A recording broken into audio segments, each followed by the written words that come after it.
When a billionaire CEO's empire crashes minutes before launch, she never expects salvation to come from the maintenance man in the corner, or that he'll dare to refuse her. Selena Vance has built her world on control, power, and the belief that everyone has a price. Miles Carter is about to prove her wrong. In a high-stakes showdown where billions hang in the balance and pride costs everything, one father will choose his daughter's school event over corporate glory, forcing a woman who's never lost to face the one thing money can't buy, a man who can't be owned. Stay until the end, hit that like button, and comment what city you're watching from so I can see how far this story travels. The 42nd floor of Nexus Technologies gleamed with the kind of aggressive modernity that screamed success. Floor-to-ceiling windows overlooking Seattle's skyline, Italian marble that clicked under designer heels, and enough steel and glass to build a small aircraft carrier. The executive boardroom embodied everything Selena Vance had constructed in her 34 years, sharp, cold, and unforgiving. Right now, it was also full of terrified people. "Explain to me," Selena said, her voice dropping to that particular register that made seasoned executives check their retirement portfolios. "How in the name of everything holy, our entire server infrastructure collapsed 18 minutes before the biggest product launch in this company's history?" She stood at the head of the Obsidian conference table, perfectly still in a charcoal suit that probably cost more than most people's monthly rent. Her dark hair was pulled back in a style that suggested she'd murdered efficiency itself and worn its corpse as a crown. Everything about Selena Vance was deliberate, controlled, weaponized. Everything except the situation currently exploding in her face. Thomas Chen, her chief technology officer, looked like he was preparing for his own execution. "We're not entirely sure, Ms. Vance. The diagnostic team is running—" "Diagnostic?" Selena's laugh could have stripped paint. "Thomas, in 14 minutes, we're supposed to unveil Prism to 47 million viewers across 6 continents. Prism, the AI security platform we've spent 3 years and $200 million developing. The platform currently being demonstrated by our competitors in Tokyo, London, and San Francisco. The platform that will either make Nexus Technologies the global leader in cybersecurity or reduce us to a cautionary tale in business school textbooks." She let that hang in the air like a guillotine blade. "And you're telling me about diagnostics?" Victoria Sloan, the chief operating officer, cleared her throat carefully.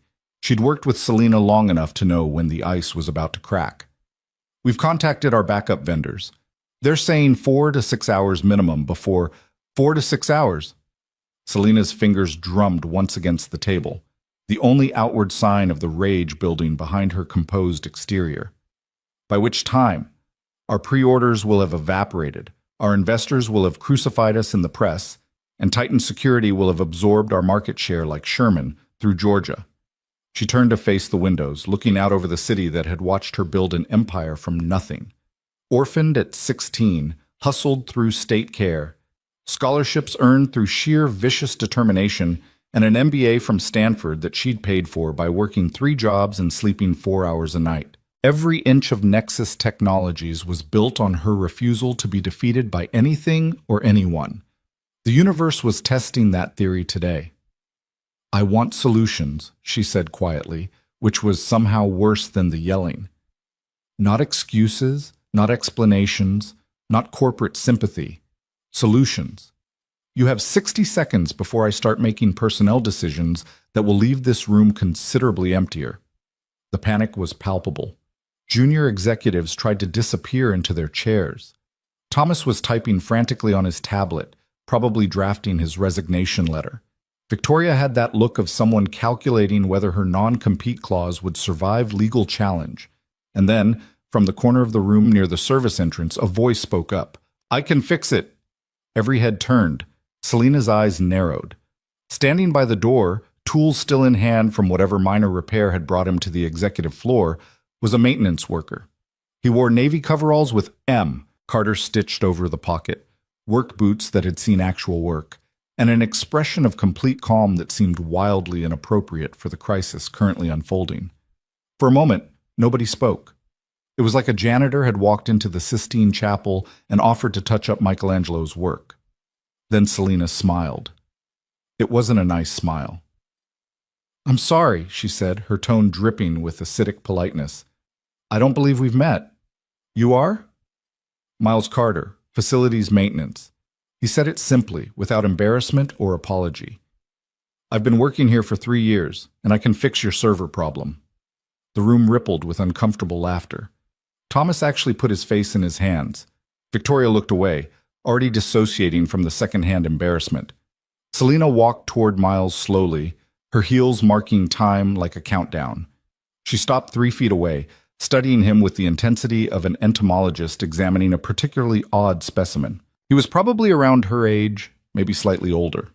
Tall, with the kind of build that came from actual physical work rather than expensive gym memberships. Dark hair starting to show silver at the temples. Sharp cheekbones, steady dark eyes, and an absolutely infuriating lack of nervousness. "Mr. Carter," she said softly, "do you have any idea what's happening right now?" "Yes, ma'am. Your main server infrastructure has crashed, taking down your launch platform, customer database, and demonstration systems. You've got about 12 minutes before your global unveiling turns into a global embarrassment." The accuracy of his summary made several executives shift uncomfortably. Selina's smile widened. "And you, a maintenance worker, believe you can solve a problem that our chief technology officer, our entire IT department, and 3 outside consulting firms cannot?" "Yes, ma'am." The sheer audacity of it was almost refreshing. Selina felt something stir in her chest, not quite respect, but maybe distant cousin to it. Amusement, perhaps, or the predatory satisfaction of a cat that's just noticed a mouse doing something unusually stupid. "Tell me, Mr. Carter," she said, circling him slowly now, "what makes you think you're qualified to touch our systems? Do you have a degree in computer science? Network engineering? Any relevant certifications?" "No, ma'am." "No." She savored the word. "So your qualifications are what, exactly?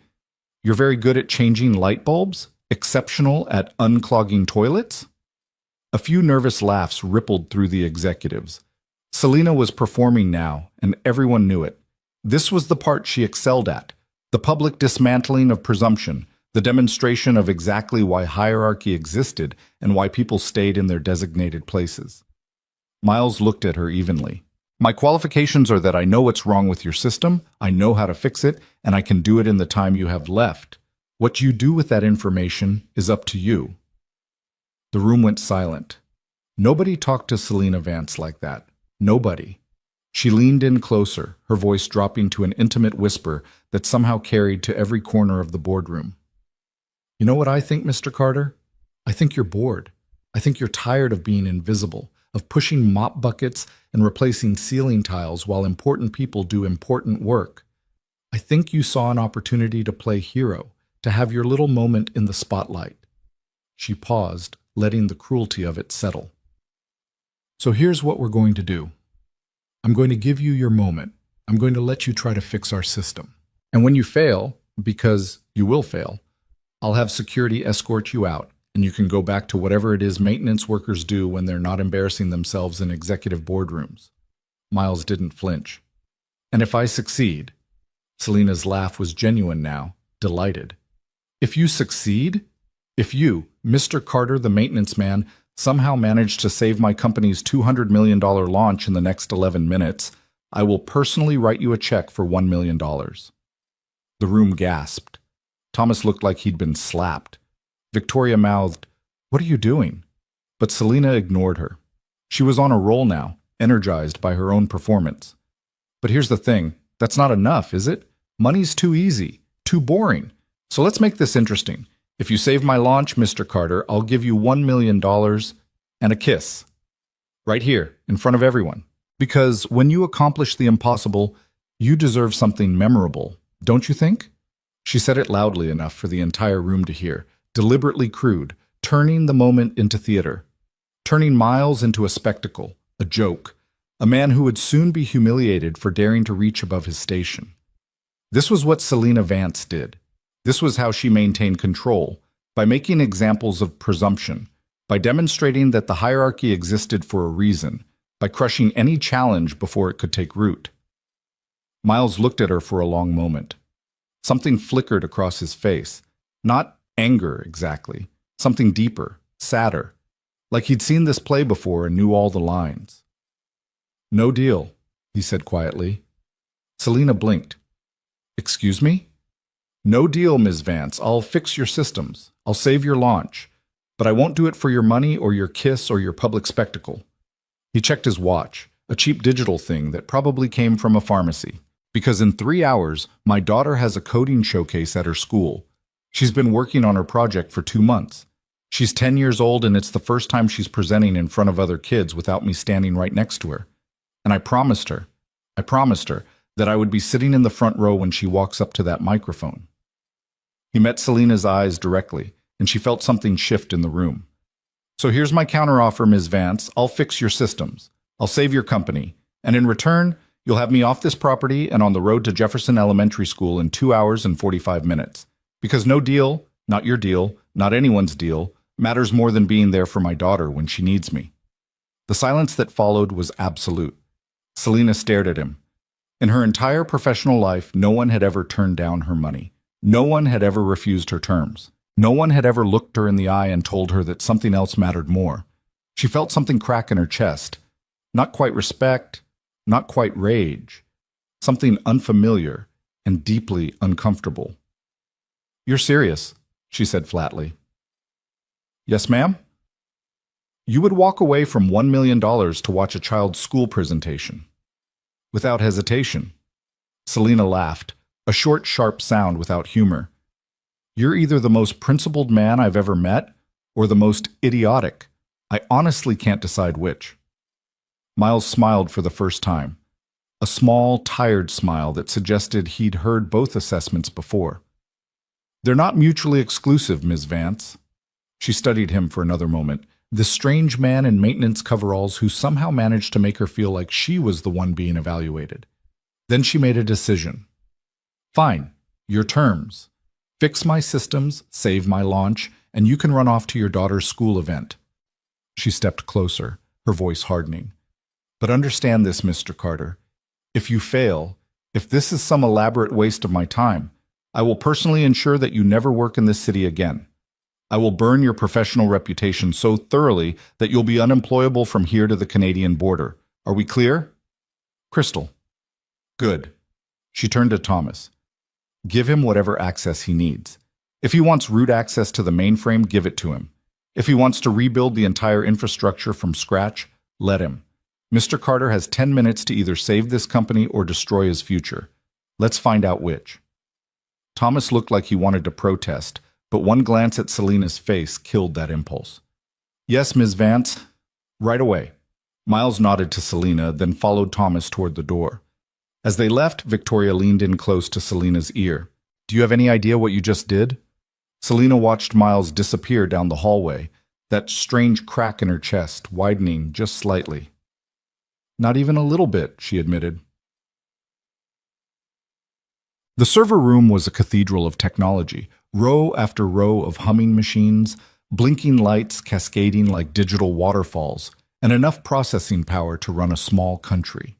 The temperature was kept at precisely 64 degrees, the humidity controlled to 3 decimal places, and the whole space thrummed with the kind of expensive precision that made Thomas Chen feel like a priest entering his temple. Right now, that temple was showing signs of the apocalypse. Error messages scrolled across monitoring screens in angry red. Status indicators that should have been steady green were flashing amber and crimson. And somewhere in this maze of silicon and fiber optics, something had gone catastrophically wrong. Thomas led Miles to the primary control station, his hands trembling slightly as he pulled up the main diagnostic dashboard. "This doesn't make any sense," he muttered, more to himself than to Miles. "We run redundancy checks every 6 hours. Our backup system should have kicked in automatically. The whole infrastructure is designed to be fault-tolerant." Miles set down his tool bag, an old canvas thing that had seen better decades, and rolled up his sleeves. "May I?" Thomas stepped aside, watching with the kind of horrified fascination usually reserved for car accidents. This maintenance worker was about to touch his systems. His systems.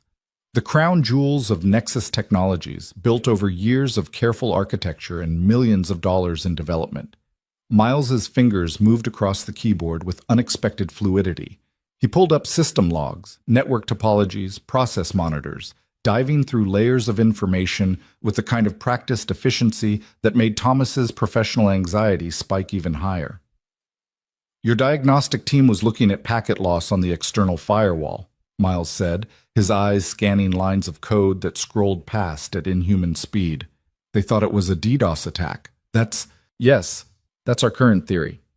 Thomas leaned over his shoulder, trying to follow the logic. We're seeing massive traffic spikes from multiple IP addresses across. It's not an attack, Miles interrupted. It's a cascade failure in your load balancing algorithm. Someone updated the traffic distribution parameters 2 days ago, probably trying to optimize throughput. But they didn't account for the recursive loop created when your monitoring system tries to compensate for what it perceives as abnormal traffic patterns. He pulled up a section of code that Thomas had personally written 6 months ago.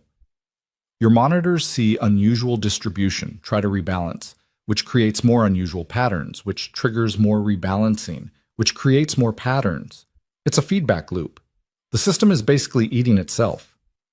Thomas stared at the screen, his professional pride warring with the sinking realization that Miles was absolutely right. The cascade pattern was there, clear as daylight once you knew where to look. How did you... He started, then stopped. Who are you? Miles didn't answer, his fingers already flying across the keyboard. I need to shut down the load balancer, manually distribute the traffic across your backup servers, and rewrite the monitoring algorithm to break the feedback loop. It's going to cause about 90 seconds of total system downtime, but that's better than the alternative. 90 seconds. Do you have any idea what could happen in 90 seconds? Active transactions, customer data in transit, the live demonstration systems will survive. Miles pulled up a secondary terminal, his hands working across 2 keyboards simultaneously now. I'll redirect active sessions to cached states, buffer any incoming requests, and bring everything back online in sequence. Data integrity will be maintained. Thomas watched, stunned, as Miles orchestrated what should have required a team of 6 engineers and several hours of planning. His fingers moved with absolute precision, no wasted motions, no hesitation. Code scrolled past. Complex, elegant, exactly the kind of battlefield-tested pragmatism that came from years of working under pressure. You've done this before, Thomas said quietly. Miles's jaw tightened, but he didn't look away from the screens. Once or twice. Where did you... Time check? Miles interrupted. Thomas glanced at his phone. 7 minutes to launch. Then we should probably focus on that instead of my resume. Miles hit a sequence of keys and suddenly every screen in the server room went black. Thomas's heart stopped. Complete system shutdown. Every nightmare scenario his professional paranoia had ever conjured crystallized into reality. If this didn't work, if Miles had just crashed their entire infrastructure beyond recovery, the silence stretched for 3 seconds. 5. 10. Then, like dawn breaking, the systems began coming back online. Steady green lights replaced angry red. Status indicators stabilized. Process monitors showed healthy, balanced traffic distribution. The endless error scrolling stopped, replaced by clean, normal operational logs. Miles stood back from the terminal, wiping his hands on his coveralls like he'd just finished fixing a leaky pipe instead of saving a multi-million-dollar technology launch. You should run a full diagnostic after the launch, he said calmly. Make sure everything's stable. And you'll want to implement rate limiting on your monitoring system to prevent this from happening again. Thomas stared at him. Who are you? Before Miles could answer, Selena's voice cut through the server room like a knife. That's an excellent question. She stood in the doorway, Victoria close behind her, both of them staring at the now stable monitoring screens with expressions of profound confusion. Ms. Vance, Thomas started. He did it. I don't know how, but he actually... I can see what he did, Thomas. Selena walked into the server room slowly, her heels clicking against the raised floor panels. She moved toward Miles like a predator circling prey, trying to understand what she was looking at. Mr. Carter, you seem to have accidentally saved my company. Yes, ma'am. In under 10 minutes. Yes, ma'am. After my entire IT department and 3 consulting firms said it was impossible. They probably would have figured it out eventually, Ms. Vance. I just had a different perspective. Selina stopped directly in front of him.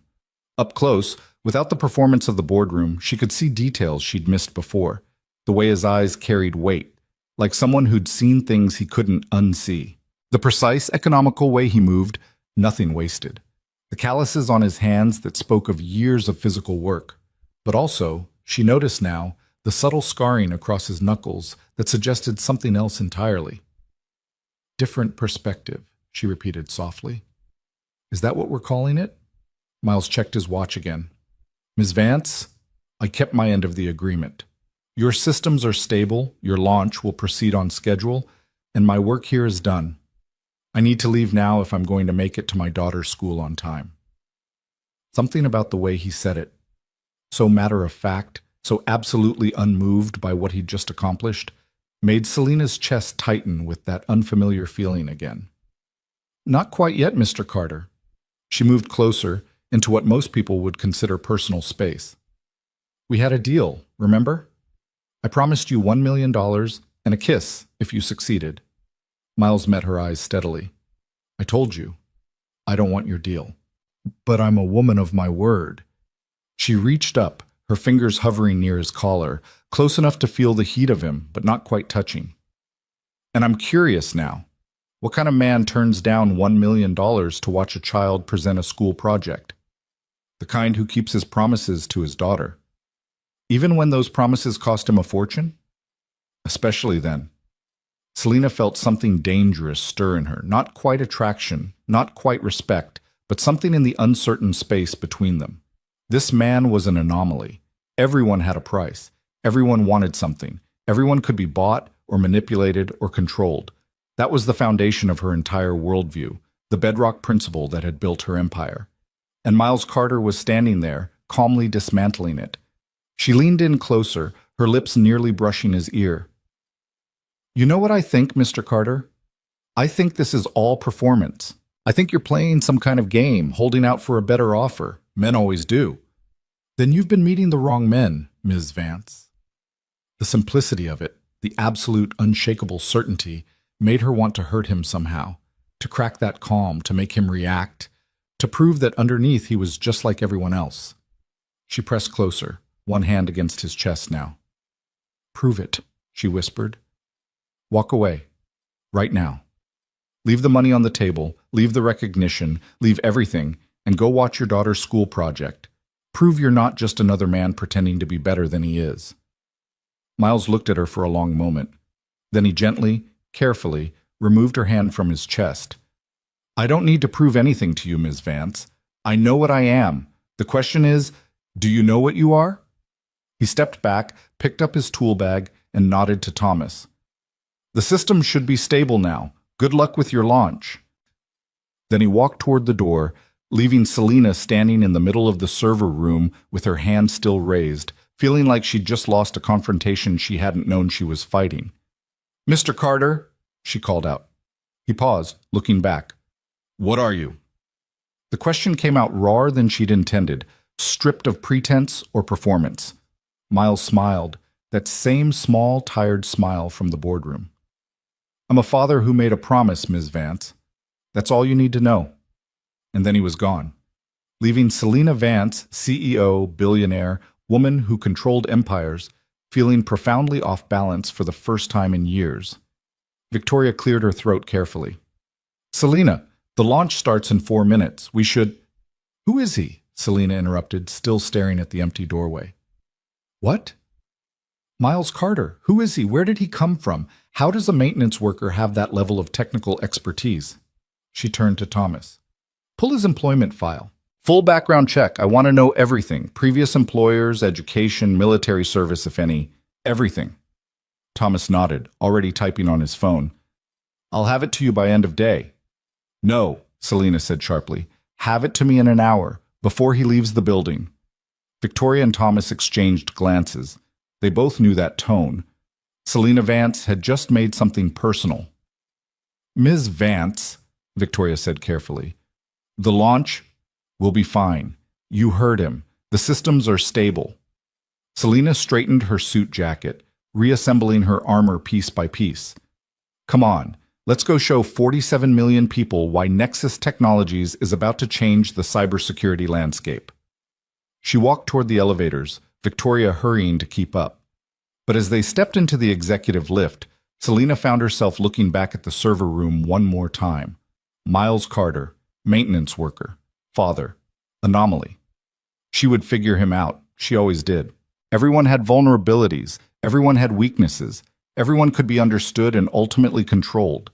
It was just a matter of finding the right pressure points. What Selena didn't realize yet, what she couldn't possibly understand from her fortress of wealth and power, was that Miles Carter had already seen through her completely. And unlike everyone else in her life, he wasn't impressed. The launch was flawless. Prism rolled out across 6 continents without a single technical glitch, and within the first hour, pre-orders exceeded projections by 40%.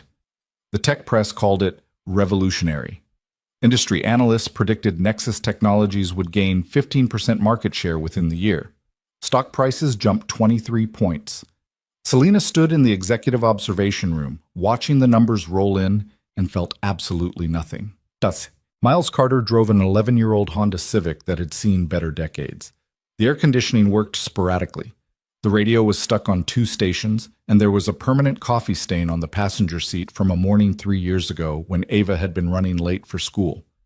It was the most honest thing he owned. He merged onto I-5, heading south, checking his watch again.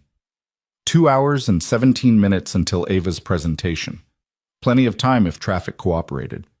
He changed out of his work coveralls in the parking garage, now wearing jeans and the flannel shirt Ava had picked out for him last Christmas, dark blue with silver threads that she'd insisted made him look like a dad in a movie. His phone buzzed. Unknown number. He almost didn't answer, then thought better of it. Could be something about Ava. "This is Miles." "Mr. Carter," Selena Vance's voice, somehow even more commanding over the phone. "Congratulations are in order. Your little server room miracle worked. We're already exceeding projections." Miles merged into the right lane, keeping his voice neutral. "I'm glad it worked out, Miss Vance. If there's nothing else." "Where are you?" "On my way to keep a promise." A pause. "Your daughter's school event." "Yes." "Mr. Carter, I need you to turn around and come back to Nexus. I've had my team pull your employment file, and there are some irregularities that we need to discuss." Miles felt ice form in his chest, but his voice remained steady. "What kind of irregularities?" "The kind that make me wonder why someone with your evident technical expertise is working maintenance for $14 an hour. The kind that make me curious about the 5-year gap in your employment history. The kind that—" She paused, and he could hear something shuffling in the background. "The kind that involve military service records that are largely redacted, and a security clearance level that most CIA analysts would envy." There it was. The past, catching up like it always did. "Ms. Vance, my employment history and personal background are my own business. I fixed your servers, you can proceed with your launch, and my part in this story is over. Now, if you'll excuse me—" $1 million, Mr. Carter." He almost laughed. "We've been through this." "Not as payment, as a consulting fee. $1 million plus full medical benefits, plus a college fund for your daughter, plus whatever other terms you want to negotiate. If you come work for me as head of cybersecurity operations." Miles did laugh then, short and sharp. "Ms. Vance, I'm flattered, but what? You'd rather change light bulbs for $14 an hour than use the skills you clearly possess to do work that actually matters?" "Work that matters," Miles repeated softly. "Is that what you call it?" "What would you call it?" "Ms. Vance, I appreciate the offer. I do. But the answer is no. I have a life that works, a daughter who needs stability, and absolutely no interest in stepping back into that world." "What world?" Miles was silent for a moment, watching Seattle's skyline recede in his rearview mirror. "The world where what I'm good at turns into what defines me, where work becomes mission, and mission becomes obsession, and obsession costs you everything you love. I've been down that road, Ms. Vance. I know where it leads, and I'm not going back." Another pause. When Selena spoke again, her voice had changed, less command, more something else. Curiosity, maybe. "Your daughter, Ava. How old is she?" 10. "And it's just the two of you?" Yes. Her mother died when Ava was 6 months old, complications from a surgery that should have been routine. He said it simply, the way he'd learned to say it, stating facts without drowning in them. I'm sorry. So am I, Ms. Vance, every day. Which is why I make promises to my daughter and keep them, no matter what. Which is why I work a job that lets me be at every school event, every parent-teacher conference, every sick day and scared night. Which is why I'm not interested in your offer, no matter how generous it might be. Silence stretched between them. Miles could hear something in the background of Selena's call. Voices, probably her executives celebrating the successful launch, the sound of people who had won something important. You know what I don't understand about you, Mr. Carter? I'm sure there's a lot you don't understand about me, Ms. Vance. Why hide? Why waste yourself in a job that uses maybe 5% of your capabilities? Why not find meaningful work that still allows you to be a good father? Miles thought about how to answer that. About trying to explain to someone like Selena Vance, someone who measured success in stock prices and market dominance, what it meant to measure success in a daughter's laugh, in homework finished without tears, in bedtime stories and Friday night pizza traditions. Because I'm not wasting myself, Ms. Vance. I'm using exactly the parts of myself that matter. The rest, the skills you saw today, the technical expertise, the ability to solve impossible problems under pressure, those are tools I had to learn for a different life. A life that cost me things I'm still paying for. What did it cost you? Everything except Ava.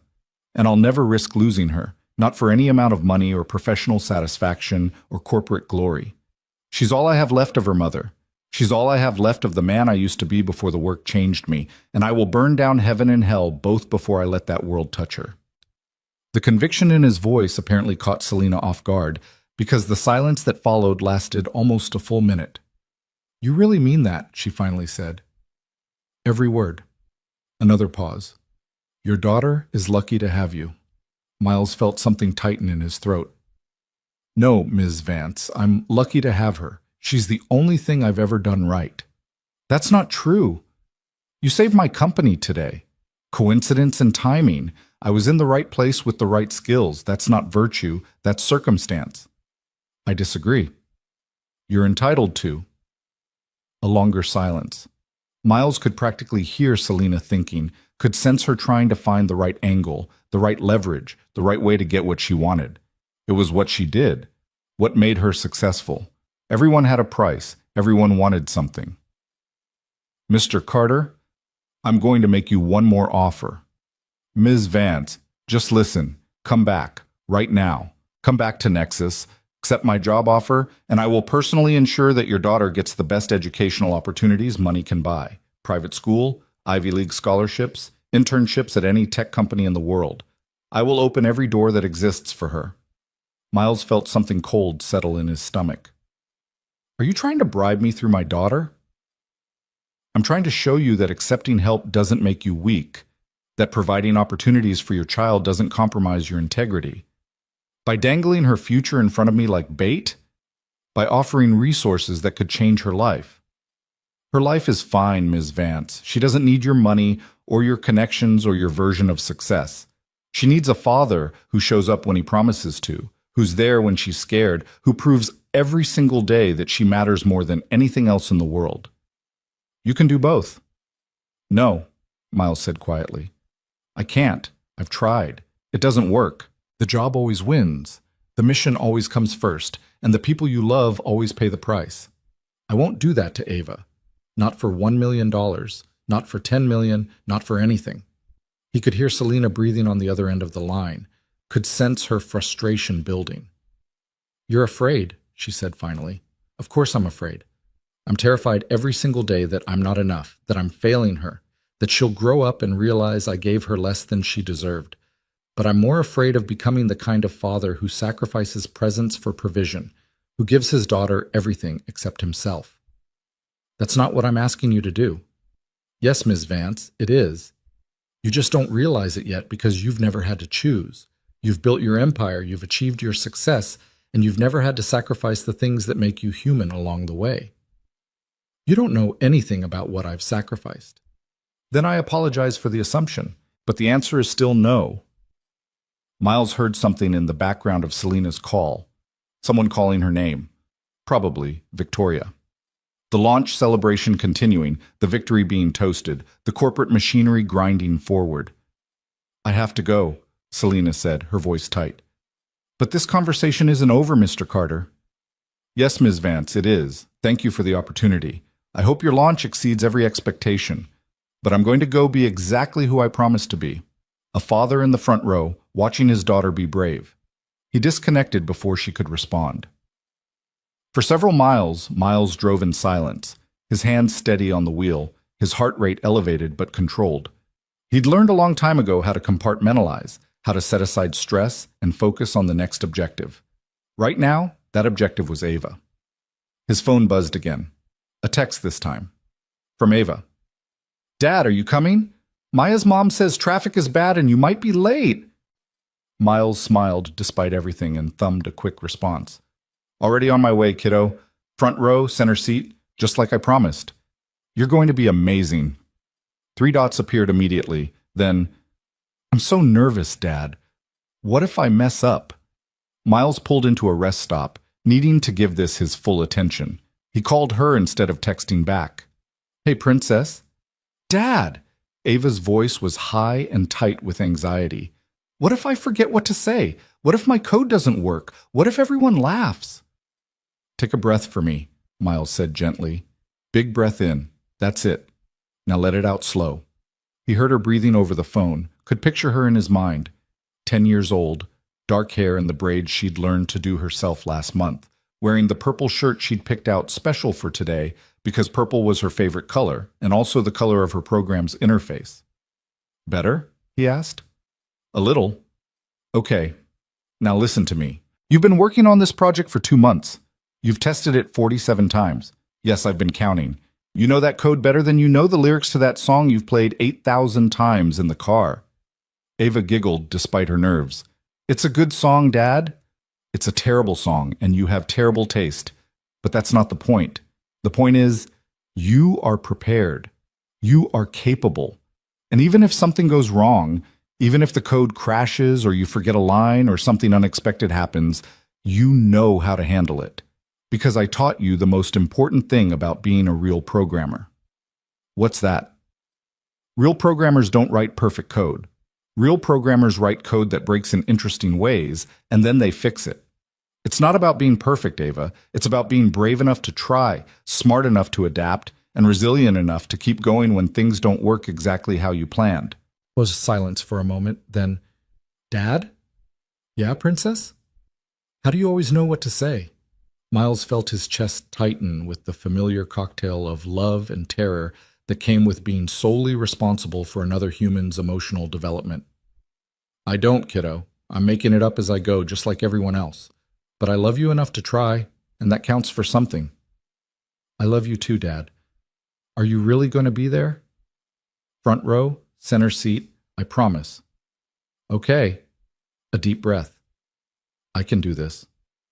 "I know you can. Now go show those kids how it's done." He could hear her confidence rebuilding, could sense the moment she decided to be brave.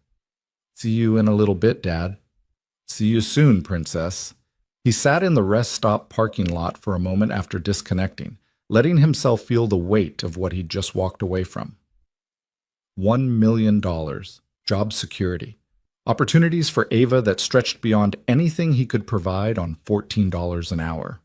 And yet, Miles looked down at his phone, at the lock screen photo of Ava holding up her first completed Python program, grinning like she'd just discovered fire.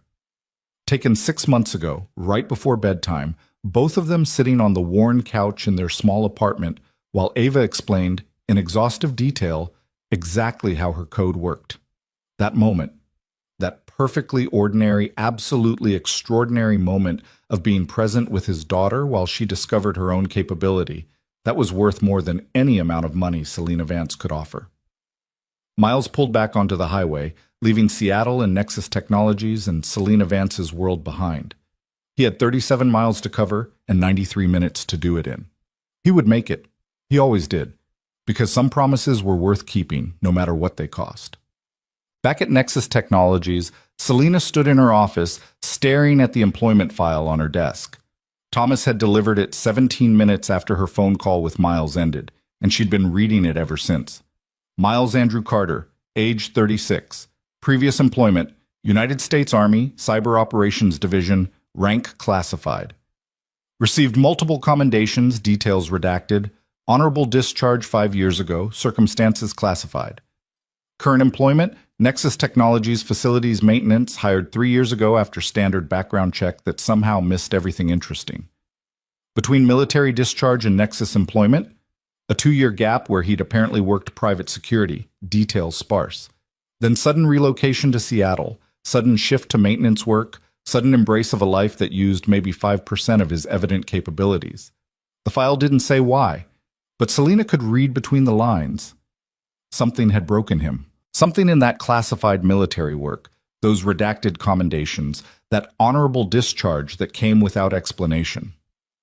Something had taken a man who was clearly brilliant, a man who could diagnose and repair critical system failures in minutes, who had security clearances that suggested access to state secrets, and convinced him to choose manual labor and single parenthood over everything else. What could do that to a person? Victoria knocked on her office door, already letting herself in without waiting for permission. The board wants to meet tomorrow morning to discuss Prism's launch success. They're talking about accelerating the international rollout. Fine, schedule it. Selena didn't look up from the file. Selena, what are you doing? Research. On the maintenance worker who saved our launch? On the man who turned down $1 million to watch a school presentation? Victoria closed the door carefully and sat across from Selena's desk. Why do you care? It was a good question. Why did she care? Miles Carter was nobody, a facilities worker who'd had a moment of usefulness and then walked away. He was irrelevant to her life, her company, her future. He'd served his purpose. Except... He said no to me, Selena said quietly. So? Nobody says no to me, Victoria. Nobody. When I offer someone $1 million, they take it. When I offer them opportunity, they leap at it. When I offer them everything they could possibly want, they find a way to say yes. She looked up at Victoria. But he said no. Not with regret, not with apology, not with some explanation about how much he wishes he could accept. He just said no. Like it was the easiest thing in the world. Victoria studied her carefully. And that bothers you. It fascinates me. Why? Selena thought about how to articulate it. Because in my entire life, I've never met anyone who couldn't be bought. Not with money, not with power, not with opportunity. Everyone wants something. Everyone has a price. That's the fundamental principle that's driven everything I've built. Identify what people want and give it to them in exchange for what you need. And Miles Carter doesn't have a price. Or his price is something I don't understand how to offer. Selena closed the file. He said, I've never had to sacrifice the things that make me human, that I've built my empire without giving up what matters. That's not true, Victoria said immediately. You've sacrificed everything for this company. Relationships, personal life, any semblance of work-life balance. Have I? Selena interrupted. Or have I just never wanted those things enough to consider them sacrifices? Victoria fell silent. Selena stood, walking to her office windows, looking out over the city that had watched her build everything from nothing. When I was 16 and the state put me in foster care, I promised myself I would never be powerless again, never be at anyone's mercy, never need anyone's charity, never be in a position where someone else could decide my future.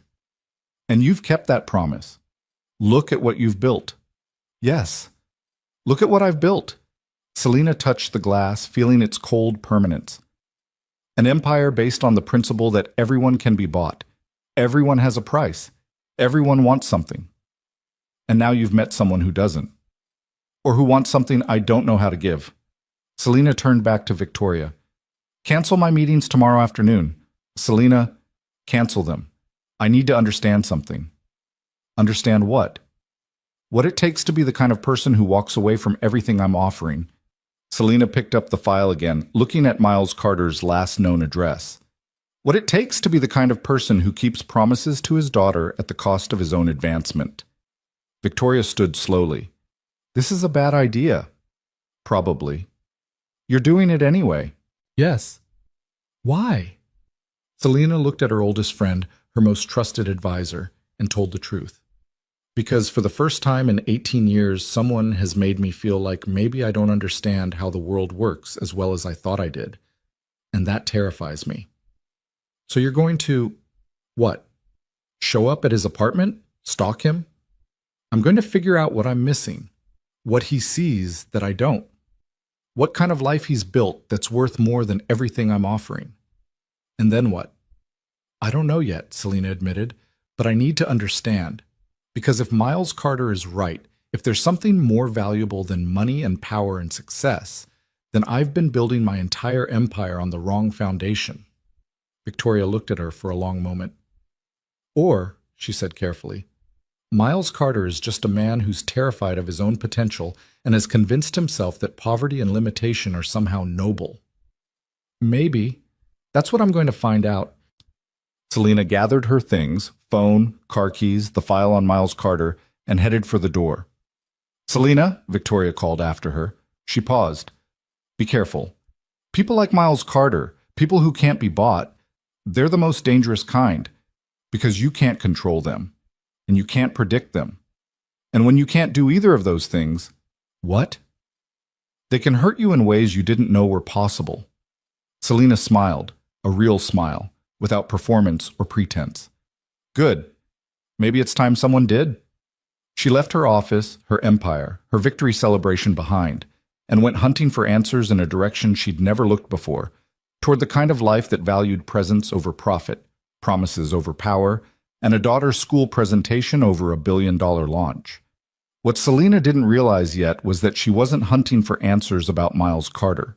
She was hunting for answers about herself, and those were always the most dangerous questions to ask. Jefferson Elementary School sat in a neighborhood that real estate agents called transitional, which meant working-class families holding on while developers circled like sharks.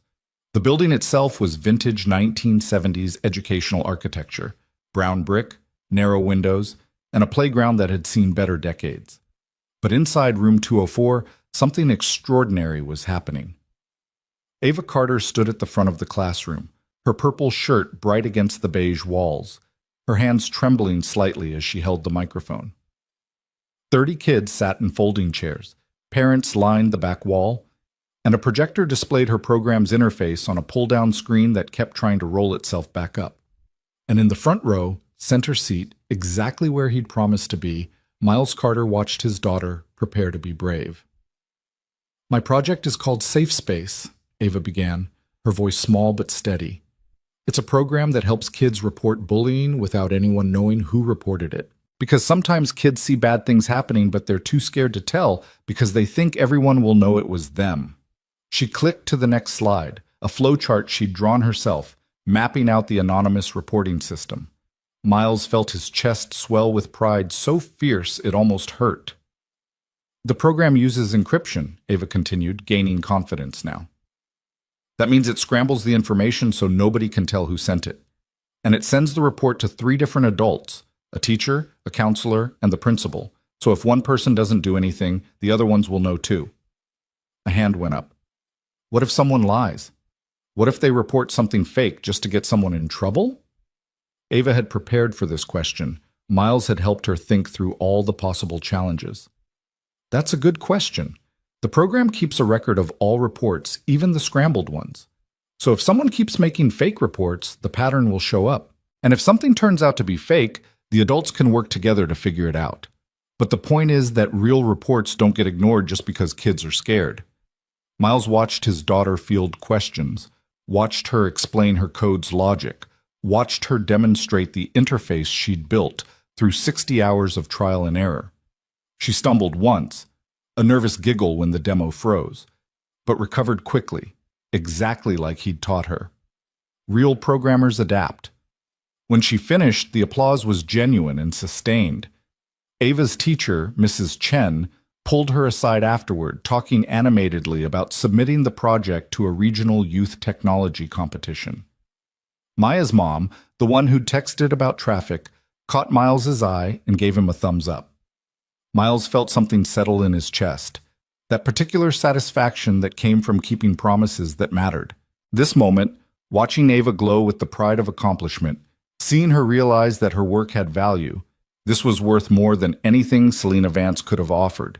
He waited until Ava had finished talking with her teacher, until the other families had filtered out, until it was just the two of them in the emptying classroom. "So?" he asked, opening his arms. Ava crashed into him, wrapping her arms around his waist. "I did it, Dad. I really did it. You really did. I'm so proud of you, Princess."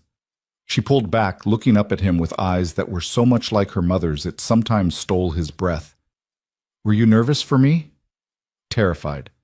But I knew you could handle it." "Even when the demo froze?" "Especially then. That's when you proved you're a real programmer. You adapted, you problem-solved, you kept going. That's the hard part, Ava. Anyone can write code that works in perfect conditions. Real skill is handling the moments when everything goes wrong." Ava considered this, then nodded seriously. "Mrs. Chen thinks I should enter the competition." "What do you think?" I think I want to, but I'll need to make the program better first, add more features, test it more, make sure it really works." Miles smiled. "Then that's what we'll do. We'll spend every night this week improving it, testing it, making it bulletproof. Deal?" "Deal?" Ava grabbed her backpack, already talking through improvements as they walked toward the parking lot. "And maybe I could add a feature where kids can report good things too, like if they see someone being nice or helping someone. Because Mrs. Chen says positive reinforcement is important." Miles listened, offering suggestions when asked, mostly just letting Ava's enthusiasm carry the conversation. This was what mattered. This moment, this relationship, this small life they'd built together in the wreckage of loss and grief. They were almost to the car when Miles noticed the vehicle parked 3 spaces down.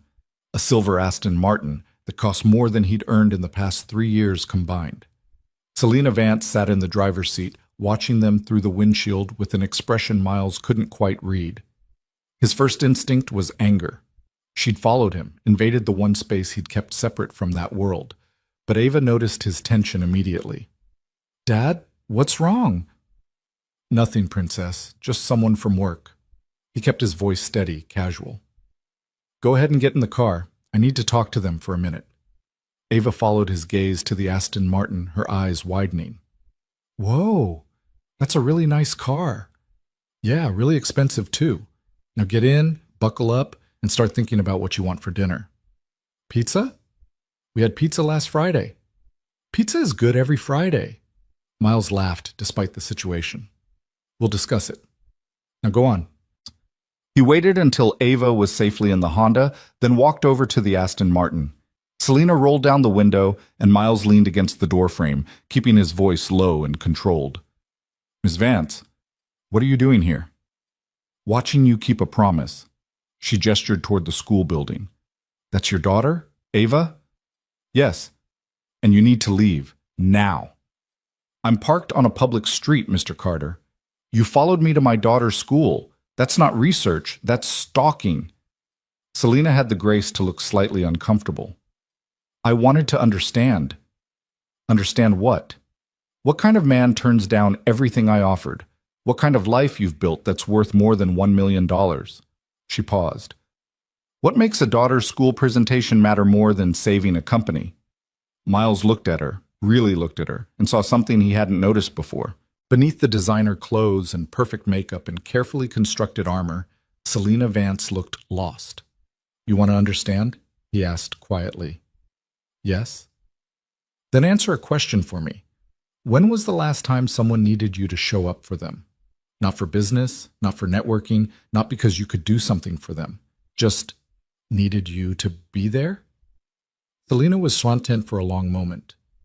"I don't think anyone ever has." "Then you have your answer, Ms. Vance.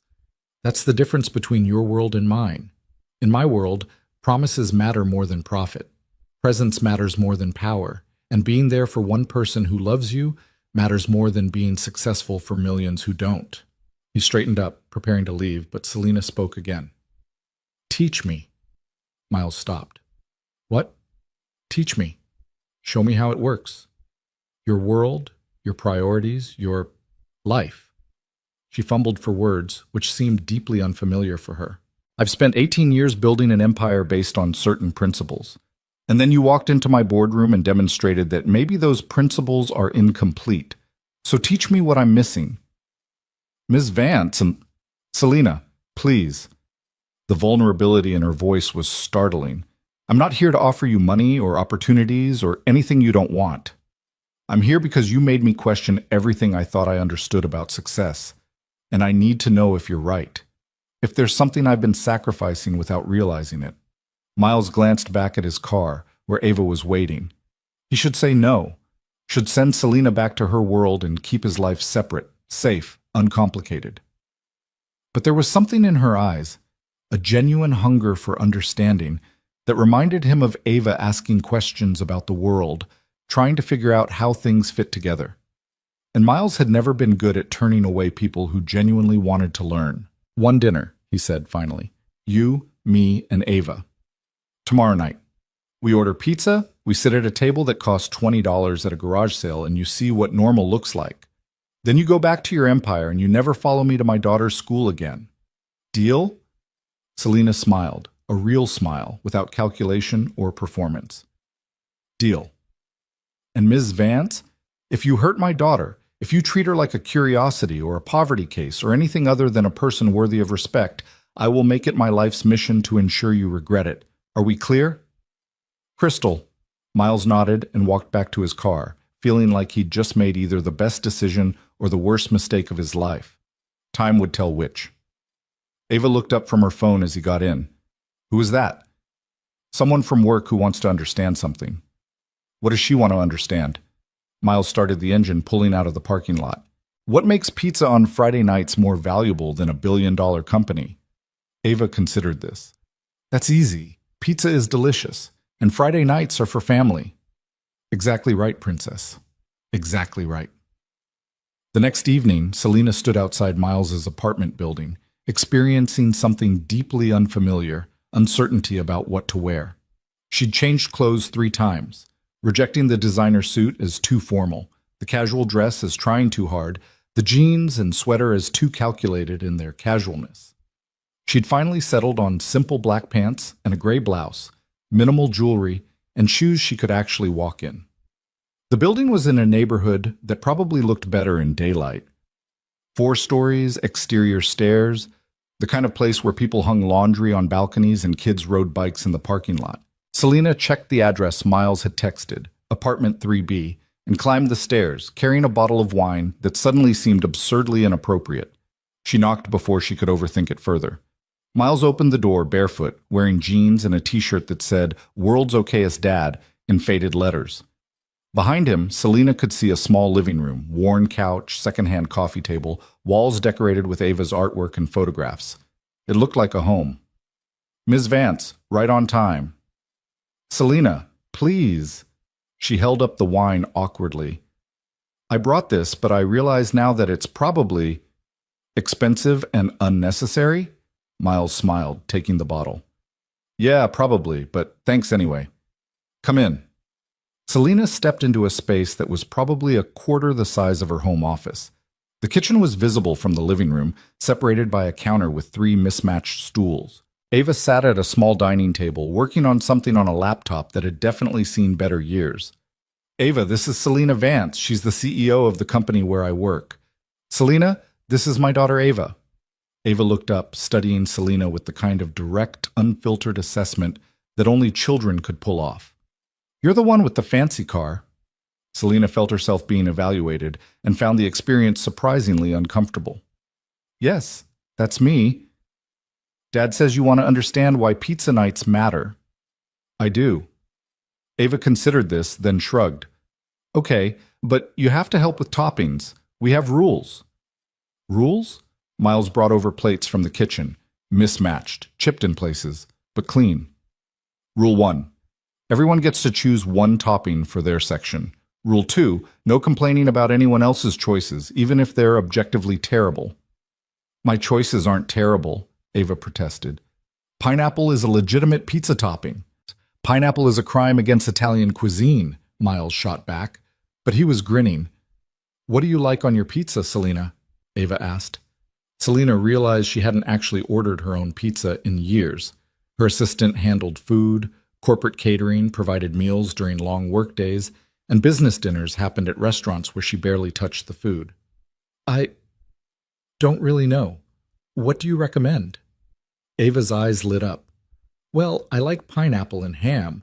Dad likes mushrooms and peppers, which is boring, but whatever.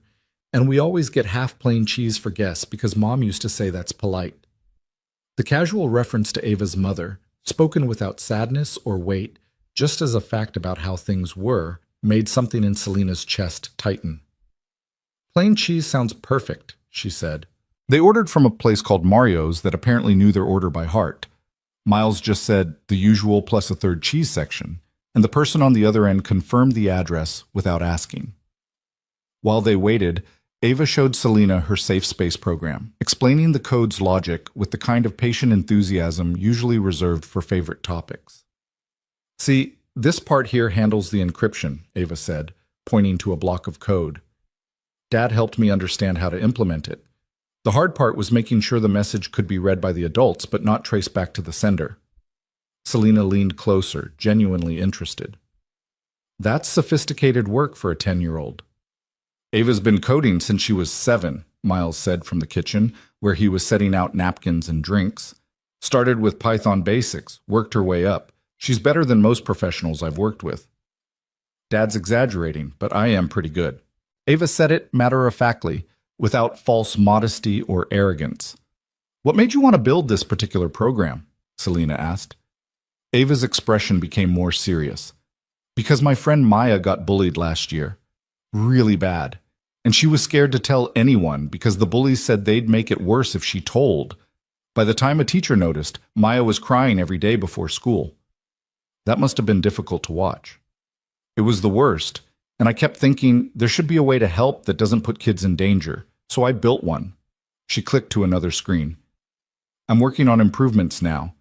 Maybe add a feature where kids can report good things too, not just bad ones. Positive reinforcement, you know? That's actually brilliant, Selena said slowly. Have you thought about scaling it, making it available to other schools? Ava looked at Miles, uncertain. He came over, resting a hand on her shoulder. Right now, we're focused on making it work really well for one school, he said carefully. Getting the features right, testing thoroughly, making sure it actually helps. Then maybe we'll think about expanding. But Ava's 10. She doesn't need to be running a tech startup just yet. Selena heard the gentle warning in his voice. Don't turn my daughter into a business opportunity. She nodded. That makes sense. Quality over expansion. The pizza arrived and they migrated to the small table. Selena found herself wedged between Miles and Ava, eating pizza that was honestly pretty good, while Ava explained the intricacies of her school's social dynamics, and Miles interjected corrections to what he called the dramatic retelling. It was chaotic and warm, and completely unlike any dinner Selena had experienced in years. Nobody discussed quarterly earnings or market strategy or competitive positioning.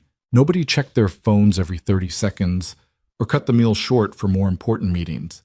They just existed together in a moment that had no purpose beyond itself. So Selena, Ava said, expertly removing a strand of cheese from her third slice, what's it like being a CEO? It's complicated, Selena said carefully, aware that she was talking to a 10-year-old. I spend a lot of time solving problems and making decisions. What kind of problems? Technical problems, business problems, people problems, figuring out how to make the company successful. Do you like it? The question caught Selena off guard. Did she like it? She'd spent so long defining herself by her success that she'd never really considered whether she enjoyed the actual work. I'm good at it, she said finally. That's not the same thing, Ava observed. Miles coughed slightly, hiding a smile. Ava, maybe let Ms. Vance eat her pizza. No, it's fine, Selena said. She's right. Being good at something isn't the same as liking it. I guess I've just never thought about the difference. Why not? Because when you grow up without much, you learn to focus on survival first and satisfaction second. I became good at business because it meant I'd never be powerless again. Whether I enjoyed it seemed less important than whether it worked. Ava considered this seriously. But you're not powerless now. You're like super powerful, so maybe now you can think about the enjoying part. Selina looked at this 10-year-old girl who somehow cut straight through 18 years of carefully constructed justification and felt something shift in her chest. Maybe you're right. After dinner, Ava insisted on showing Selina her room, a small space with a twin bed, a desk covered in electronics projects, and walls plastered with posters of scientists and programmers. Ada Lovelace next to Grace Hopper next to Katherine Johnson. These are my heroes, Ava explained. Women who changed everything with code and math and not caring that people said they couldn't. They're excellent choices, Selina said softly, thinking about her own journey, her own fights against people who'd said she couldn't. Who are your heroes? Ava asked. Selina opened her mouth to answer, then realized she didn't have one. She'd been so focused on becoming powerful herself that she'd never stopped to identify who she was trying to emulate. I'm not sure I have any, she admitted. That's sad, Ava said with the brutal honesty of childhood. Everyone should have heroes. They help you remember why you're trying to be better. Miles appeared in the doorway. Ava, bedtime in 30 minutes. Let Ms. Vance breathe. Dad, I'm showing her important things. I know, Princess, but Ms. Vance probably needs to get going soon. Selina did need to leave. She had early meetings, investor calls, a dozen urgent items waiting. But for the first time she could remember, she didn't want to.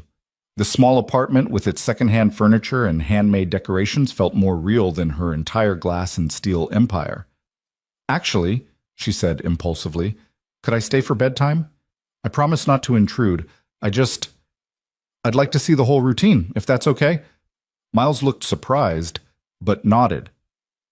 It's not exciting, just teeth brushing, pajamas, and a chapter from whatever book we're reading. That sounds perfect.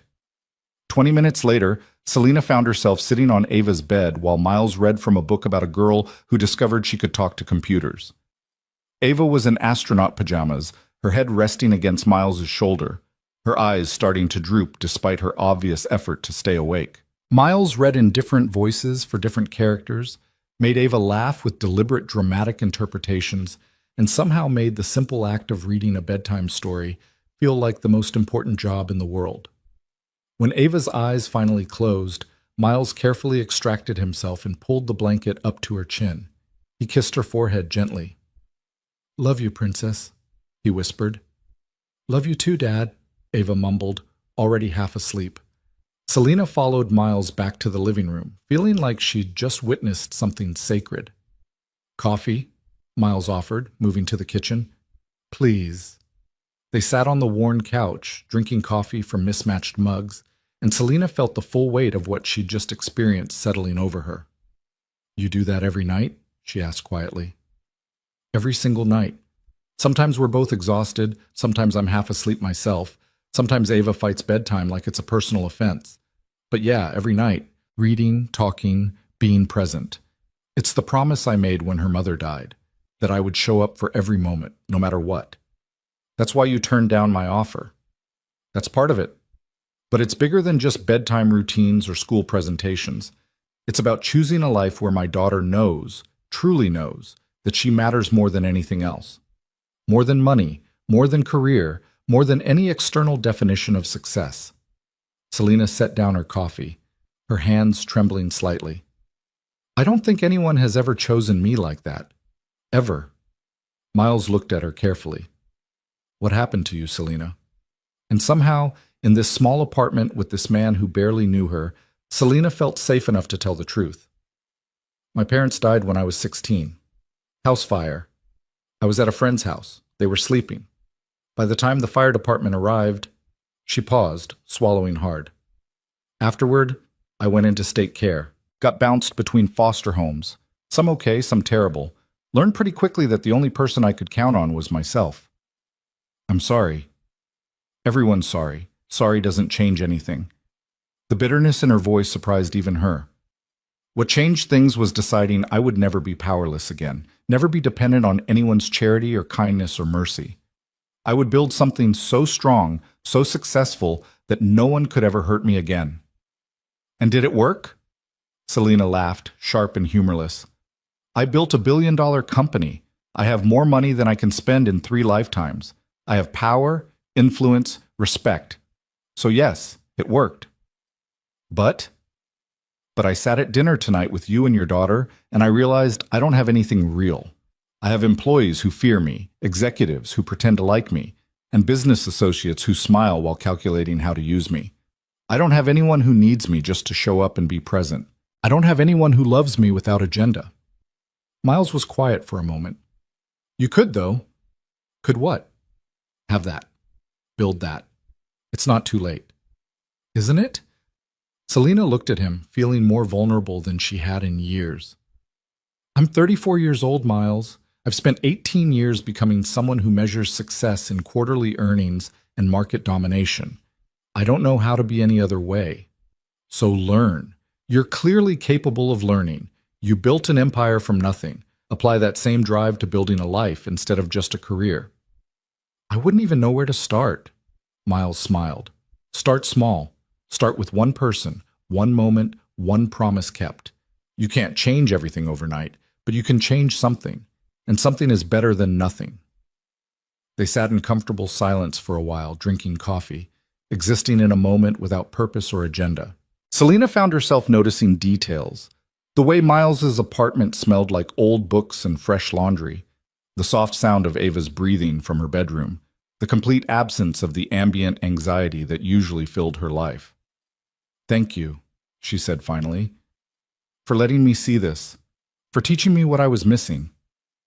You're welcome, though I'm not sure I taught you anything. I think you already knew. You were just looking for permission to admit it. Selena stood, gathering her things. I should go. Early meetings tomorrow. Miles walked her to the door, then paused. Selena, one more thing. Yes? You asked what makes pizza nights more valuable than $1 billion company. The answer isn't the pizza. It's not even the specific tradition. It's the choice to prioritize presence over productivity, people over profit, moments over metrics. That's what I've built here with Ava. Not a perfect life, not an easy life, but a real one, where we show up for each other even when it's inconvenient, especially when it's inconvenient. Selena nodded, unable to trust her voice. You can build that too, Miles continued gently. It'll mean making different choices, maybe walking away from some things you've built, but it's possible, if you want it badly enough. I'm not sure I'm brave enough. Says the woman who built a tech empire from nothing. I think you're braver than you know. Selena left the apartment, walking down the exterior stairs to where her Aston Martin waited, suddenly garish and ridiculous in this neighborhood of practical cars and modest lives. She sat in the driver's seat for a long moment, not starting the engine, just processing everything she'd experienced. She'd walked into that apartment expecting to understand what Miles had that made him turn down her offer. She'd left understanding what she lacked that made the offer meaningless. Presence. Connection. Someone who needed her to show up just for the sake of being there. She'd built an empire but forgotten to build a life. The question was, could she change? Could someone who'd spent 18 years armoring herself against vulnerability suddenly learn to do the opposite? Could she unlearn the lessons that had made her successful and learn new ones that might make her human? Selena pulled out her phone, looking at her calendar. Meetings, conference calls, investor presentations, all carefully orchestrated to maximize efficiency and minimize personal connection. Her entire life formatted into 30-minute blocks of productivity. On impulse, she called Victoria. Selena? It's almost 10. What's wrong? Nothing's wrong. I need you to clear my schedule tomorrow afternoon. Again? What's going on? I'm doing research, Selena said, looking back up at Miles's apartment window where a light still glowed. Into alternate definitions of success. That sounds ominous. Or hopeful. I'm not sure yet. Selena started the car. Clear the afternoon. I'll explain tomorrow. She disconnected before Victoria could ask more questions and drove back toward downtown Seattle, toward her penthouse apartment with its floor-to-ceiling windows and designer everything and perfect, terrible emptiness. But this time, instead of feeling satisfied by her success, she felt something different. She felt lonely.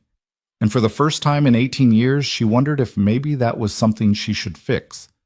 What Selena didn't realize yet was that Miles Carter had just cracked open a door she'd welded shut years ago, the door between who she was and who she might become.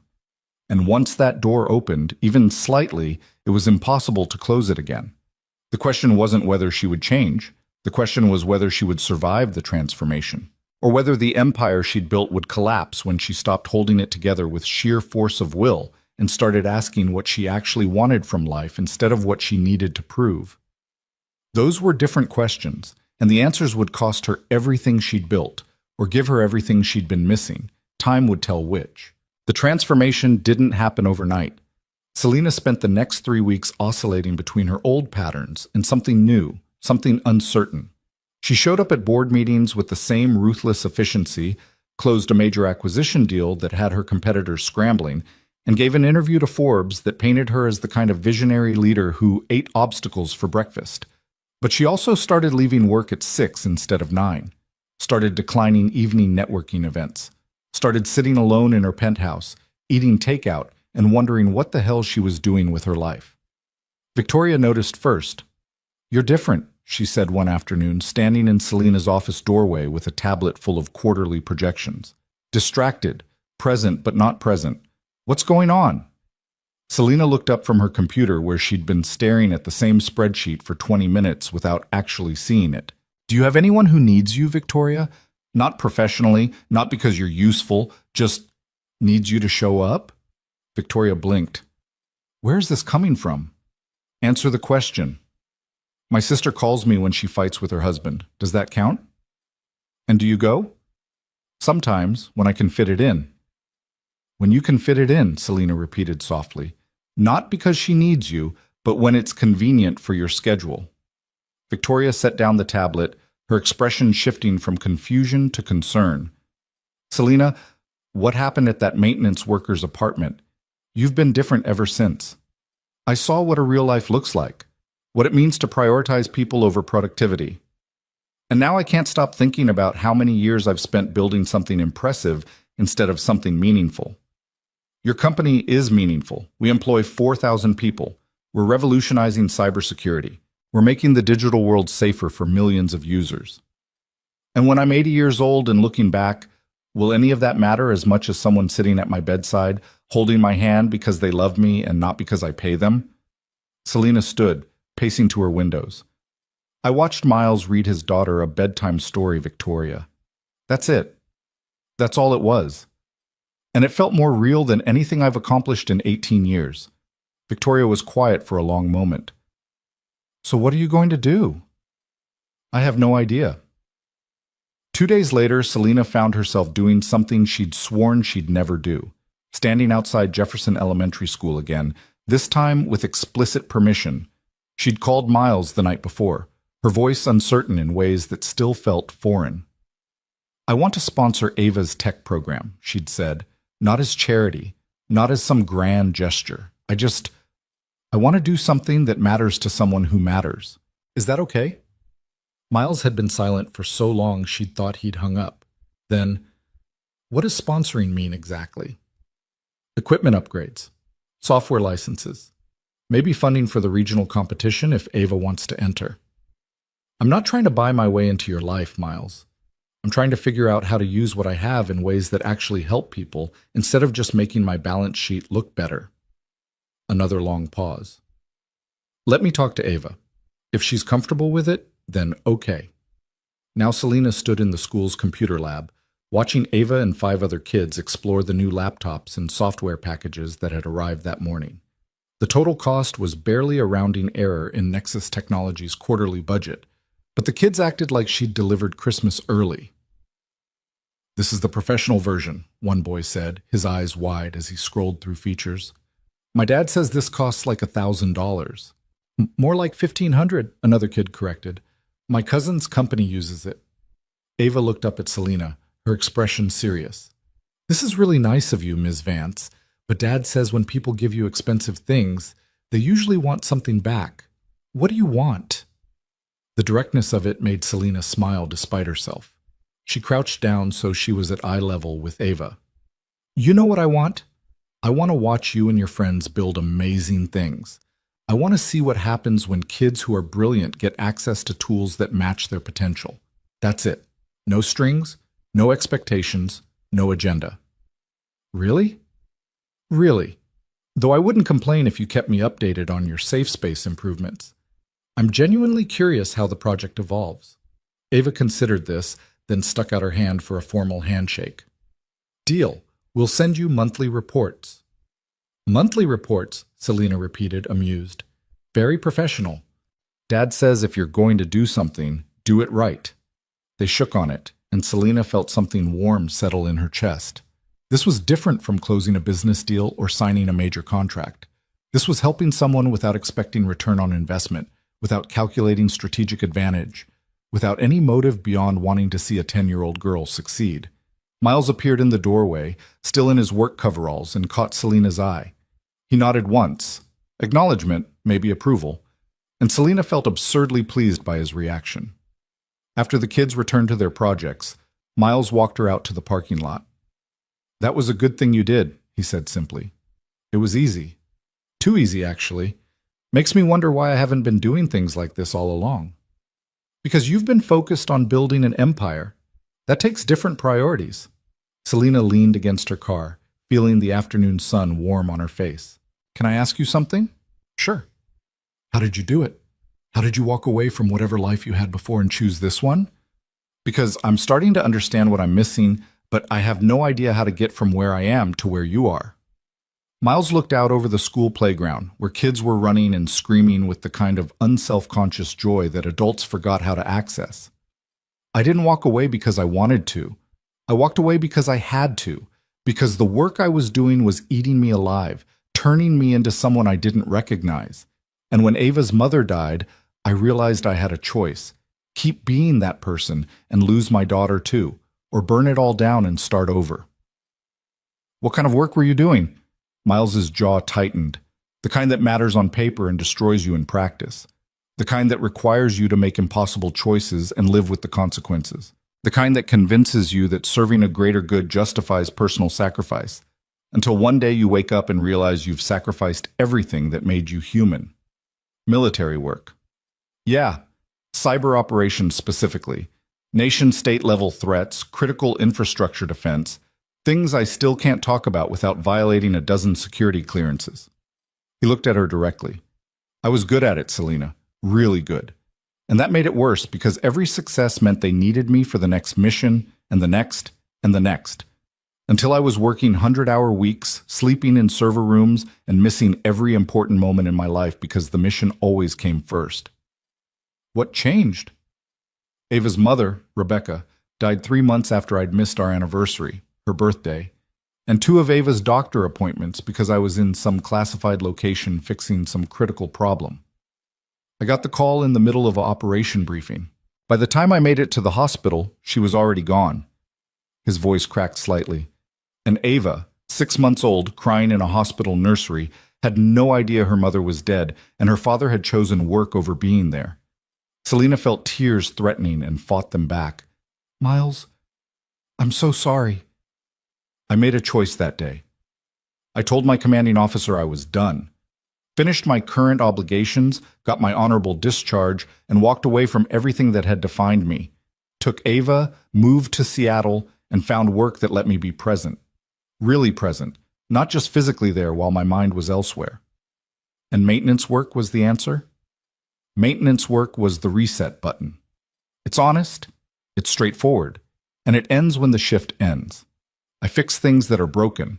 I go home to my daughter, and I sleep without dreaming about critical infrastructure failures or nation-state cyber attacks. Is it what I'm best at? No, but it's what I need to do to be the father Ava deserves. Selena absorbed this, understanding clicking into place. That's why you turned down my offer. It wasn't just about the money or the job. It was about not going back to the person you used to be. Exactly, because that person was brilliant and capable and utterly destroyed by his own competence. And I won't risk becoming him again, not for anything. They stood in silence for a moment, and Selena felt the weight of what Miles had shared settling over her. He'd made the hardest choice imaginable, walking away from everything he was good at because being good at it was killing him. Could she do the same? Could she walk away from Nexus Technologies, from the empire she'd built, from the identity she'd constructed over 18 years? I don't know if I'm that brave, she admitted. You don't have to walk away completely. That was my path, not necessarily yours. But you do have to make choices, Selena.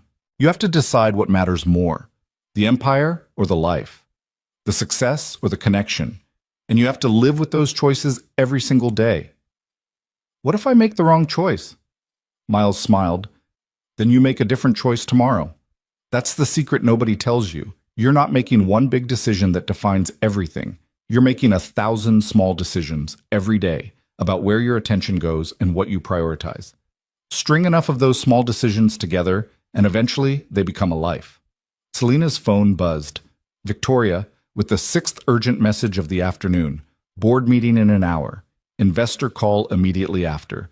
Crisis in the European division requiring immediate attention. The machinery of her empire demanding she return and tend to it. She silenced the phone without reading the rest. Can I ask you one more favor? She said. Depends what it is. Teach me how to make those small decisions. Not through advice or philosophy, but through practice. Let me see how you actually do it. The daily choices, the moment-to-moment prioritization. I need to understand it in practice, not just theory.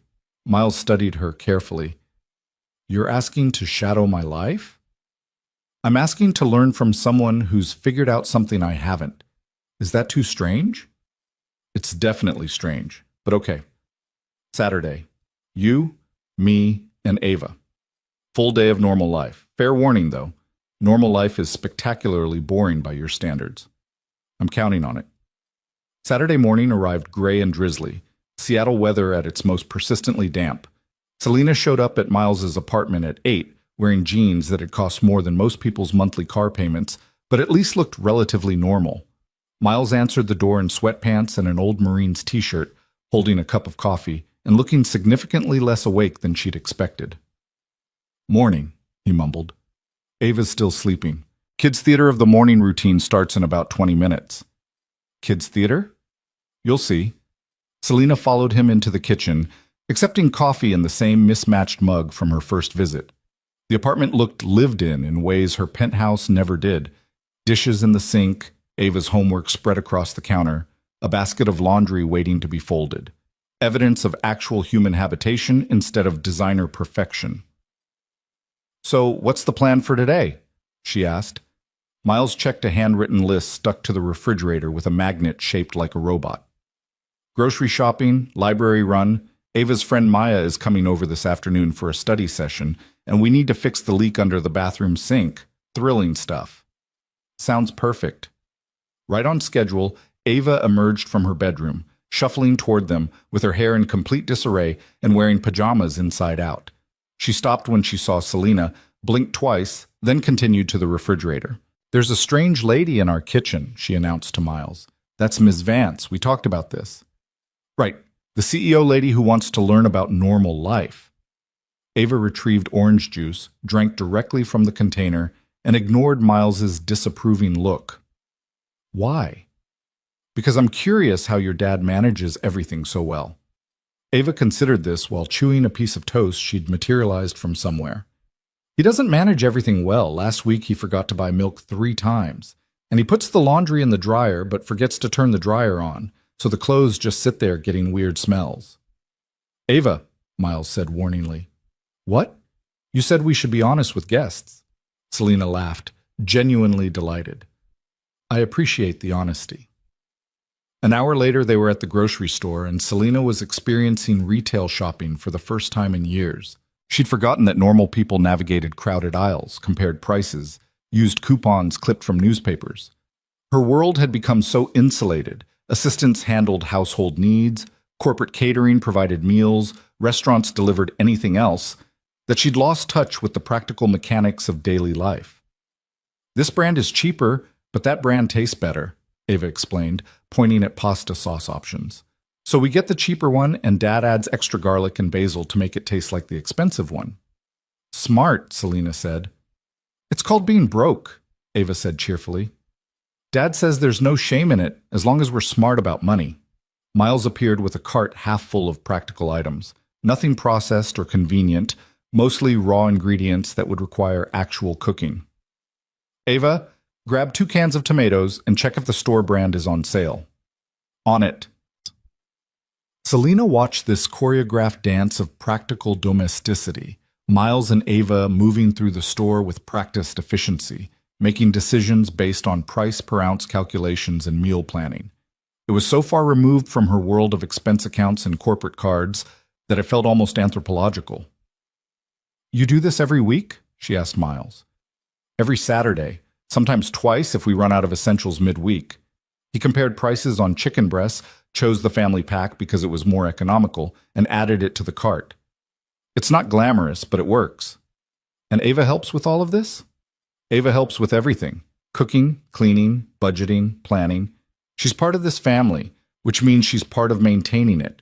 Real life isn't something you do for kids, it's something you do with them."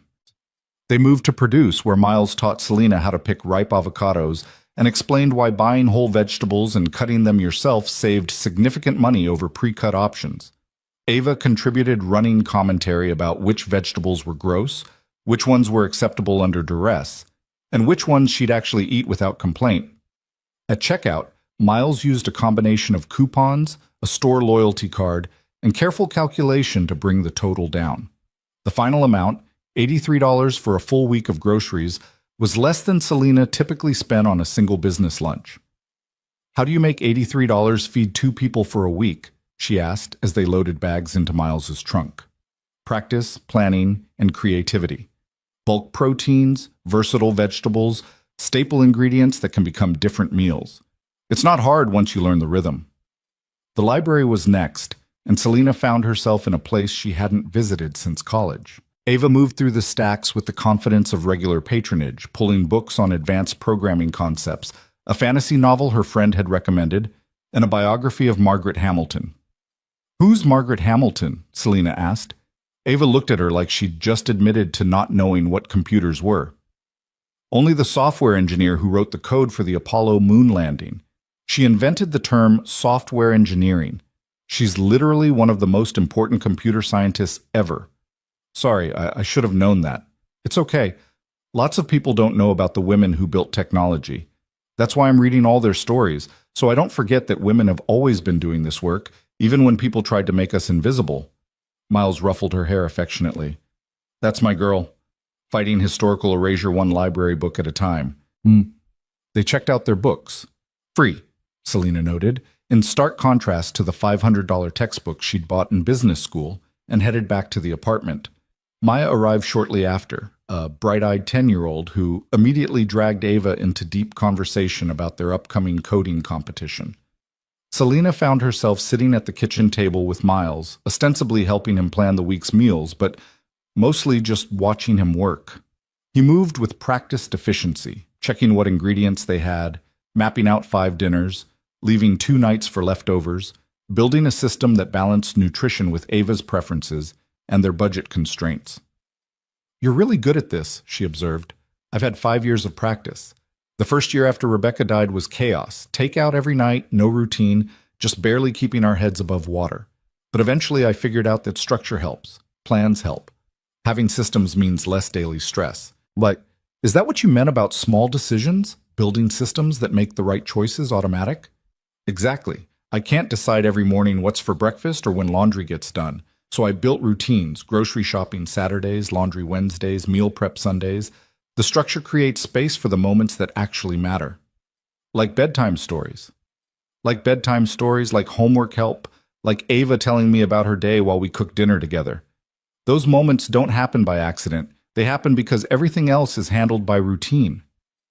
Selena thought about her own life, how she'd built routines around productivity and success, but never around connection or presence. Her mornings were optimized for getting to work faster. Her evenings were structured around networking and advancing her career.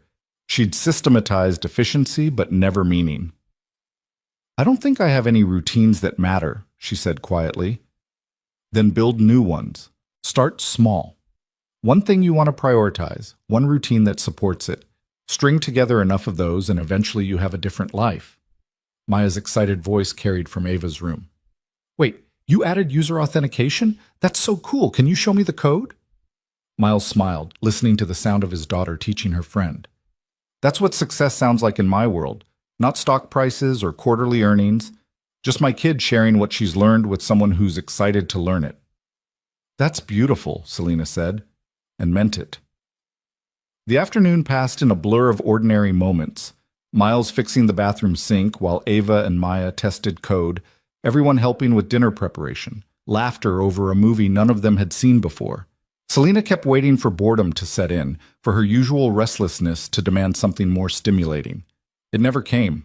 Instead, she felt something she couldn't quite name, a settling, a quieting, a sense that maybe life didn't need to be constantly impressive to be valuable. Maybe ordinary moments, strung together with intention and care, were actually what mattered most.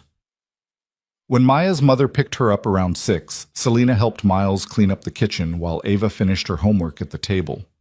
"Thank you for today," Selena said, washing dishes at a sink that had probably been installed in the 1990s. "I know it was probably weird having me here." "It was weird," Miles agreed, drying plates with a towel that had seen better years. "But good weird. You're asking the right questions, Selena. You're trying to learn. That counts for something." "I don't know what to do with what I'm learning, though. I can't just walk away from Nexus. 4,000 employees depend on that company. Millions of users rely on our security platforms. I can't just abandon it because I want a simpler life." "No one's saying you should, but you can change how you engage with it. You can build boundaries. You can prioritize differently. You don't have to choose between success and humanity. You just have to stop letting success be your only measure of humanity." Selena dried her hands, looking around the small kitchen that suddenly felt more substantial than her entire penthouse. "Will you help me figure that out? How to do both? I don't want to keep learning in theory. I want to actually change." Miles met her eyes, something shifting in his expression. "That's a big ask, Selena." "I know, but I don't trust anyone else to tell me the truth. Everyone in my world has an agenda, wants something from me, sees me as useful rather than human. You're the only person I've met in years who's completely honest with me. Even when that honesty is uncomfortable? Especially then." Miles considered this for a long moment. Ava looked up from her homework, sensing the weight of the conversation. "What's going on?" she asked. "Ms. Vance is asking if I can help her learn to be less of a workaholic," Miles explained. Ava studied Selena with that direct, assessing gaze. "Are you going to listen? Because Dad says you can give people advice, but you can't make them follow it." "I'm going to listen," Selena promised. "Really listen, even when it's hard." "Okay then, Dad should help you. He's good at fixing things." Ava returned to her homework, apparently satisfied. Miles smiled. "Well, if Ava approves, I guess I'm in. But this isn't a consulting project, Selena. I'm not some life coach you're hiring. This is me trying to help another human being figure out how to be human. That means honesty, accountability, and actual change. Can you handle that?" "I don't know," Selena admitted, "but I want to try." "Then we'll try. Starting Monday, you're going to implement one new routine that prioritizes something other than work. Something that matters to you personally, not professionally." "Like what?" "That's for you to figure out. What's one thing you wish you had time for? One person you wish you could connect with? One activity that would make you feel more alive?" Selena thought about this, really thought about it. What did she want that had nothing to do with Nexus Technologies or quarterly earnings or market dominance? What would make her feel human instead of successful? "My sister," she said suddenly. "I have a younger sister in Portland. We haven't spoken in 3 years because I've been too busy. She stopped calling after I missed her wedding because of an investor meeting. There's your routine. Weekly calls with your sister. Same time, same day, no exceptions. What if she won't talk to me? Then you keep calling until she does. That's what commitment looks like, showing up consistently, even when it's uncomfortable, until the relationship heals." Selena felt something flutter in her chest, fear maybe, or hope. "Okay, Sunday evenings. I'll call her every Sunday evening." "Good. That's your first small decision. Make it consistently, and eventually it becomes part of who you are instead of just something you're trying." They finished cleaning the kitchen, and Selena prepared to leave, gathering her coat and car keys, but at the door she paused. "Miles, can I ask one more thing?" "Sure." "Why are you doing this? Helping me, I mean. You could have sent me away, kept your life separate from mine. Why invest time in helping someone who represents everything you walked away from?" Miles looked at her with something that might have been compassion or might have been recognition. "Because I remember what it felt like to realize I'd built my life wrong. To understand that everything I'd achieved meant nothing compared to what I'd sacrificed. And I remember how alone I felt in that realization, how much I wished someone had showed me a different path before I destroyed everything that mattered." He met her eyes directly. "So I'm showing you that path now, not because you deserve it or because you're special, but because everyone deserves the chance to become the person they wish they'd been all along. Everyone deserves the opportunity to choose meaning over metrics before they've lost everything that makes life worth living." Selena felt tears threaten again and fought them back. "Thank you. Don't thank me yet. Thank me when you've actually changed, when you've done the hard work of becoming someone different. Until then, it's just good intentions." She nodded and left, driving back toward her penthouse with her mind spinning. One routine: weekly calls with her sister. It seemed so small, so insufficient compared to the magnitude of change she needed. But Miles was right. You couldn't change everything at once. You could only make one small decision, then another, until eventually those decisions became a life. Sunday evening came faster than expected. Selena sat in her penthouse, staring at her phone, trying to summon the courage to call a sister she'd abandoned 3 years ago. Her finger hovered over the contact, and she felt like she was about to jump off a cliff. Finally, she pressed dial. The phone rang once, twice, 3 times. Then, "Hello? Emma? It's Selena." A long pause. "I know who it is. What do you want?" The coldness in Emma's voice hurt more than Selena had expected. "I want to talk. Really talk. Not just some quick catch-up. I want to apologize for missing your wedding, for being absent, for prioritizing work over you. And I want to do better." Another pause. "Why now? What changed?" "I met someone who showed me what I've been missing. Showed me that building an empire doesn't mean much if you destroy every relationship along the way. I've been a terrible sister, Emma, and I'm sorry. Really, truly sorry." Selena could hear her sister breathing, could practically feel her working through years of hurt and disappointment. One phone call doesn't fix 3 years of silence. "I know. That's why I'm calling every Sunday evening from now on. Same time every week, no matter what. I'm committing to showing up, even if you don't want to talk to me, even if it takes months or years. I'm going to show up." Emma laughed, short and sharp. "That's very dramatic, very you. Is that a yes?" Let me think about it. I need to talk to James, process this. Call me next Sunday. If I answer, we'll talk. If I don't, try again the week after." "I'll call," Selena promised. "Every week. I promise. We'll see." The call ended, and Selena sat holding her phone, feeling like she'd just fought a battle she hadn't won but hadn't lost either. Progress, maybe. Or at least the beginning of it. She texted Miles. Made the first call. She's thinking about it. This is harder than I expected. His response came quickly. "Good. If it was easy, it wouldn't be worth doing. Keep calling." Selena set down her phone and walked to her windows, looking out over Seattle's glittering skyline. Somewhere out there, Miles was probably reading Ava a bedtime story. Emma was probably discussing with her husband whether to forgive a sister who'd chosen work over family for years. And Selena was standing in her perfect penthouse, finally understanding that she'd built a beautiful prison and called it success. The question was whether she had the courage to walk out of it, whether she could transform from the person she'd become into the person she should have been all along, whether meaning could replace metrics before she ran out of time to discover what mattered. Small decisions, Miles had said, one after another, until they became a life. Selena thought she was starting to understand, but understanding and doing were different things, and the hardest part was just beginning. 3 weeks of Sunday phone calls passed before Emma finally agreed to meet in person.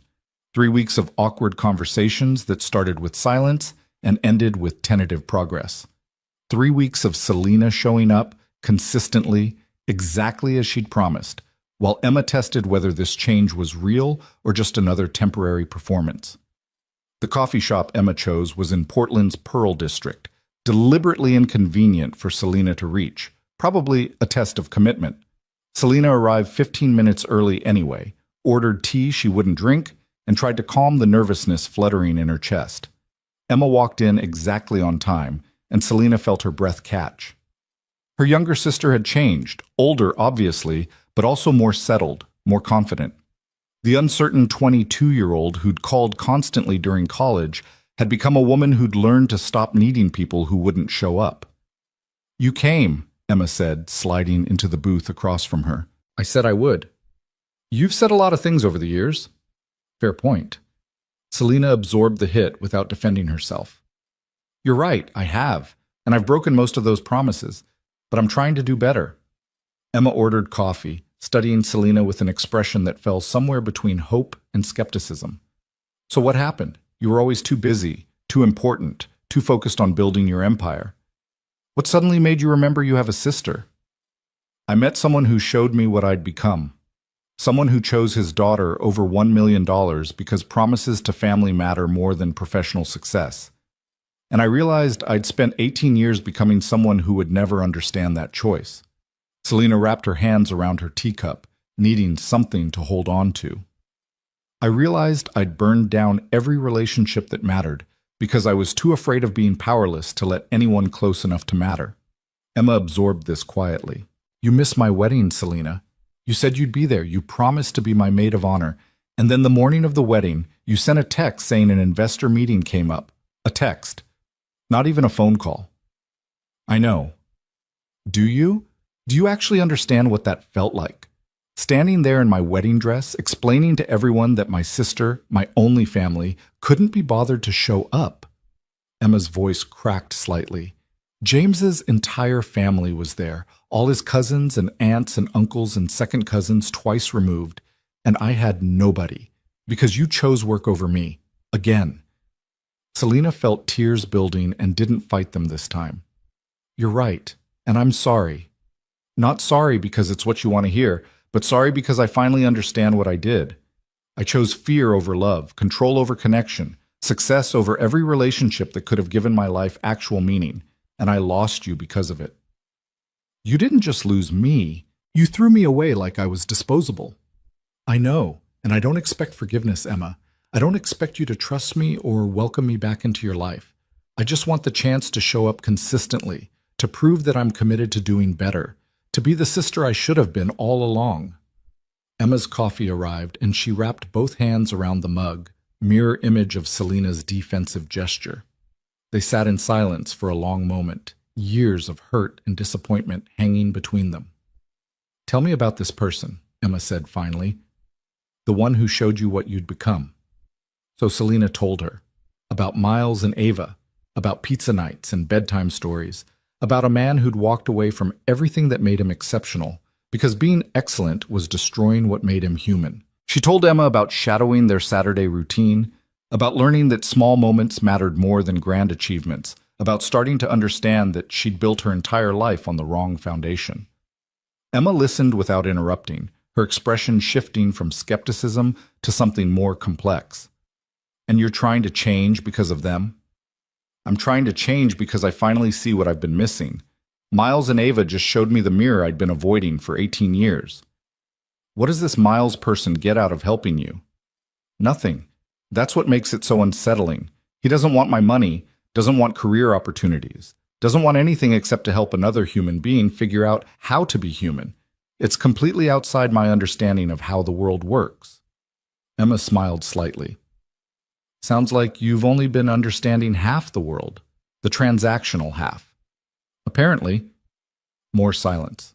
Emma drank her coffee, and Selena could see her working through something internal, some calculation about whether her sister's transformation was real or temporary. "I'm pregnant," Emma said abruptly. Selena's breath stopped. "What?" 4 months. We weren't going to tell anyone yet, but if you're serious about showing up, you should know. You're going to be an aunt." Emma's hand moved unconsciously to her stomach. And I need to know if you're actually going to be present for this or if you're going to disappear again when work gets busy. Emma, Selena stopped, feeling the weight of this moment crystallize. This wasn't just about reconciling with her sister anymore. This was about whether she'd be part of her niece or nephew's life, whether she'd show up for birthdays and holidays and ordinary moments, whether she'd be the kind of Aunt Ava deserved or the kind who sent expensive gifts instead of presents. "I'll be there," she said quietly. "Every step. I promise. And I know my promises haven't meant much historically, but I'm going to prove this one is different." "How?" "By showing up. Consistently, persistently, even when it's inconvenient. I'll be at doctor appointments if you want me there. I'll help with the nursery. I'll learn how to be an aunt instead of just a successful CEO who occasionally remembers she has family." Emma's eyes filled with tears. "I want to believe you." "Then let me prove it. Give me the chance to be better." "Okay," Emma whispered. "But Selena, if you disappear again, if you choose work over this baby, I'm done. No more chances, no more phone calls, no more trying. This is it." "I understand. And I won't disappear. Not this time." They talked for 2 more hours, and Selena felt something beginning to heal between them. Not fully repaired, that would take years, but starting to mend in small, tentative ways.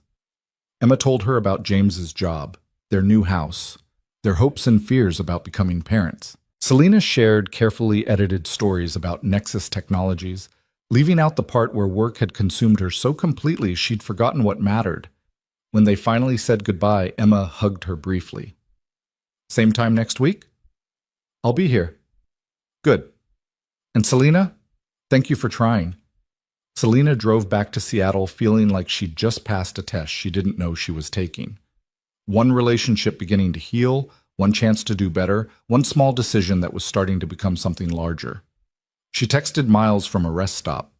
"Met with Emma. She's pregnant. I'm going to be an aunt. I think I'm terrified." His response, "Good.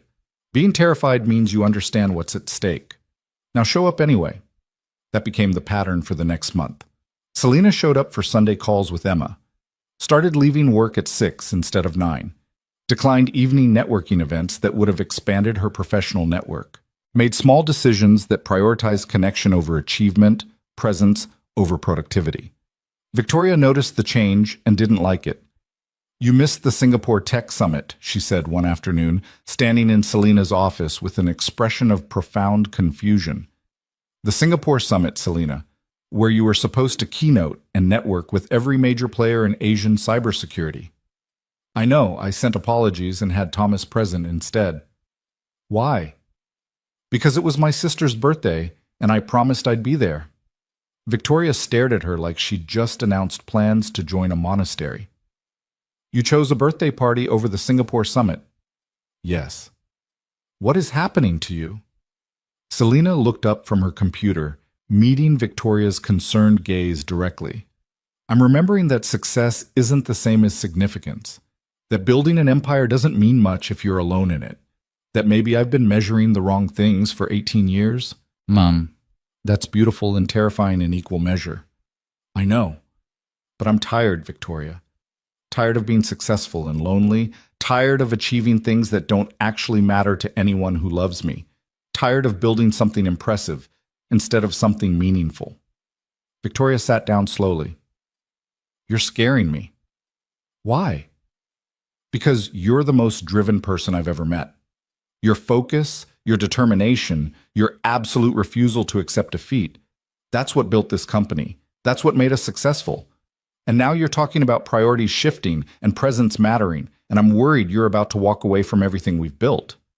"I'm not walking away," Selena said firmly, "but I'm changing how I engage. I'm setting boundaries. I'm making space for life instead of letting work consume everything. That doesn't mean I'm less committed to Nexus. It means I'm committed to being a whole human being instead of just a successful CEO. And if the company suffers because of it, then we'll figure it out. But Victoria, I've been working 100-hour weeks for 18 years. I've sacrificed every relationship, every personal goal, every moment of rest in service of this company. And what has it gotten me? Money I don't spend, success I can't enjoy, and a penthouse that feels like a very expensive prison cell." Victoria was quiet for a long moment. Is this about the maintenance worker, Miles Carter?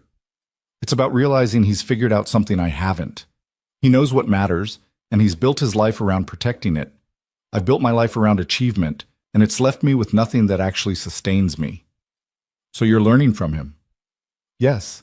And it's harder than anything I've ever done because it requires me to dismantle beliefs I've held for 18 years. But I'm doing it anyway because the alternative is spending the next 40 years being successful and miserable. Victoria absorbed this, her expression complex. Just promise me you won't make any drastic decisions without discussing them first. You're important to this company, Selina. To me. I don't want to lose you to some midlife crisis disguised as self-discovery.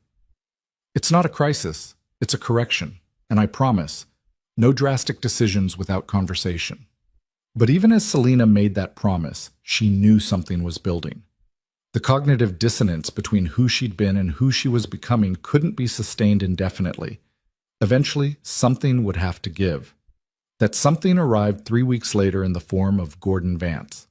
Selina's father had been absent from her life since she was 12, since the house fire that killed her mother and left her orphaned. He'd remarried within 6 months, started a new family, and made it clear that his daughter from his first marriage was an inconvenient reminder of a past he'd rather forget. She'd seen him exactly twice in 22 years, once at her mother's funeral, once when he'd shown up demanding to know why she hadn't invited him to her Stanford graduation. Now he sat in her office at Nexus Technologies, looking older but no less calculating, wearing a suit that suggested continued financial success. "Hello, Selina." She felt ice form in her chest. "What are you doing here?" "I heard you've been making some interesting choices lately. Leaving work early, missing important summits, prioritizing personal matters over professional obligations." He smiled, and it reminded her exactly why she'd spent 18 years building armor against vulnerability. "I thought perhaps you needed some paternal guidance. I don't need anything from you." "Don't you?" Gordon settled into the chair across from her desk, uninvited. "I did some research. This maintenance worker you've been spending time with, Miles Carter, single father, military background, currently making $14 an hour fixing broken toilets. And his daughter, Ava, 10 years old, apparently quite bright." Selina felt warning bells screaming. "Stay away from them!" "I'm simply observing that you're making questionable associations. People might wonder if the CEO of Nexus Technologies is fit to lead if she's spending her time slumming with maintenance workers and their children." "Get out of my office." Gordon didn't move. "I'm here because I have a proposal. Step back from these distractions, refocus on building your company, and I'll invest $50 million in Nexus's next expansion phase. Continue down this path of personal indulgence, and I'll make things very difficult for your new friends." "Excuse me?" Child Protective Services can be quite thorough when they receive credible concerns about a single father's living situation. Maintenance work doesn't pay well, and that apartment Miles Carter lives in might not meet all the standards required for raising a child. Gordon's smile widened. "And regional coding competitions have strict eligibility requirements. It would be unfortunate if young Ava's submission was flagged for irregularities." Selina stood slowly, rage building in her chest. "Are you threatening to harm a 10-year-old girl to control my behavior?" "I'm suggesting that your choices have consequences, that perhaps you should remember who you are and what you've built instead of playing house with people beneath your station." "Beneath my station?" Selina walked around her desk, stopping directly in front of her father. "Miles Carter is worth 100 of you. He's brave enough to prioritize what matters, strong enough to walk away from work that was destroying him, and loving enough to show up for his daughter every single day. He's everything you never were and everything I'm trying to become." How touching, and completely irrelevant to the business of running a major technology company. "Actually, it's completely relevant because I'm done, Dad. Done with measuring success by metrics that don't actually matter. Done with building empires at the cost of humanity. Done with being the kind of person who values achievement over connection." Gordon's expression hardened. "You're making a mistake." "No. The mistake was spending 18 years becoming you, building success through fear and control, measuring worth in dollars and market share, treating people as tools instead of humans. I'm correcting that mistake now." By throwing away everything you've built? By remembering why I built it in the first place. I became powerful, so I'd never be vulnerable again, so no one could hurt me the way you hurt me when you walked away after Mom died. But you know what I've learned? That kind of power is just another form of prison. I've been so focused on never being hurt that I forgot how to connect with anyone who might actually matter. She met his eyes directly, feeling something shift inside her. Not quite forgiveness, but maybe release. So here's my counter proposal. Leave my office, leave Seattle, and never contact me again. If you threaten Miles or Ava, if you interfere in their lives in any way, I will dedicate every resource I have to destroying whatever financial empire you've built. I will make it my personal mission to ensure you lose everything. Gordon stood slowly. You're not capable of that kind of ruthlessness. You're getting soft. No, I'm finally getting strong enough to protect what matters instead of just protecting myself. Now get out before I have security escort you. He studied her for a long moment, and Selena could see him calculating whether she was serious. Whatever he saw in her expression must have convinced him, because he turned toward the door without another word. At the threshold, he paused. Your mother would be disappointed. My mother would be proud that I'm finally learning what actually matters. Goodbye, Gordon. After he left, Selena sat at her desk, shaking with adrenaline and something that might have been liberation. She'd just threatened her own father, drawn a line she couldn't uncross, chosen Miles and Ava over any potential relationship with the man who'd abandoned her 22 years ago. It should have felt terrifying. Instead, it felt right. She called Miles immediately. We need to talk. Are you and Ava safe right now? We're fine. What's going on? My father just threatened you both, implied he'd call child services on you and sabotage Ava's competition entry to control my behavior. I told him to leave and never come back, but I need you to be careful. Silence on the other end. Then, why would your father care who you spend time with? Because he's a controlling, manipulative person who measures success in domination. And I spent 18 years becoming exactly like him until you showed me a different path. Selena felt tears threatening. I'm so sorry, Miles. I never meant to bring this into your life. Hey, stop. This isn't your fault. You're not responsible for your father's actions. His voice was steady, grounding. But we do need to be smart about this. I'll document everything: housing conditions, Ava's school records, financial stability. If anyone from CPS shows up, we'll be ready. Is there anything I can do? Actually, yes. Can you look into my employment status? Make sure there's no way he can get me fired or cause problems at work? I know that's asking a lot. Consider it done. I'll put you under direct protection of executive security. Anyone who tries to touch your employment goes through me first. Selena was already typing on her computer, implementing safeguards. And Miles? Thank you. For what? For showing me what's worth protecting. For teaching me that connection matters more than control.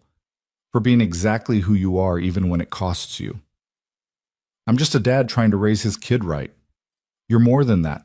You're proof that there's a better way to live, and I'm grateful I found you before I'd burned down everything that could have made my life meaningful. After they disconnected, Selena sat in her office, processing what had just happened. She'd chosen Miles and Ava over her father, chosen connection over family obligation, even though that family connection was already broken beyond repair.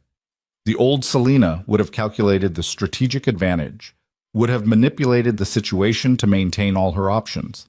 The new Selena, still forming, still uncertain, had simply chosen what mattered and accepted the consequences. Victoria appeared in her doorway. Your father just left the building. He looked angry. What happened? He tried to threaten people I care about to control my behavior. I told him to leave and never come back. Victoria's eyebrows rose. That's definitive. It needed to be. I'm done letting fear of powerlessness drive every decision I make. Done building walls so high that nothing meaningful can reach me. If that means burning bridges with my father, so be it.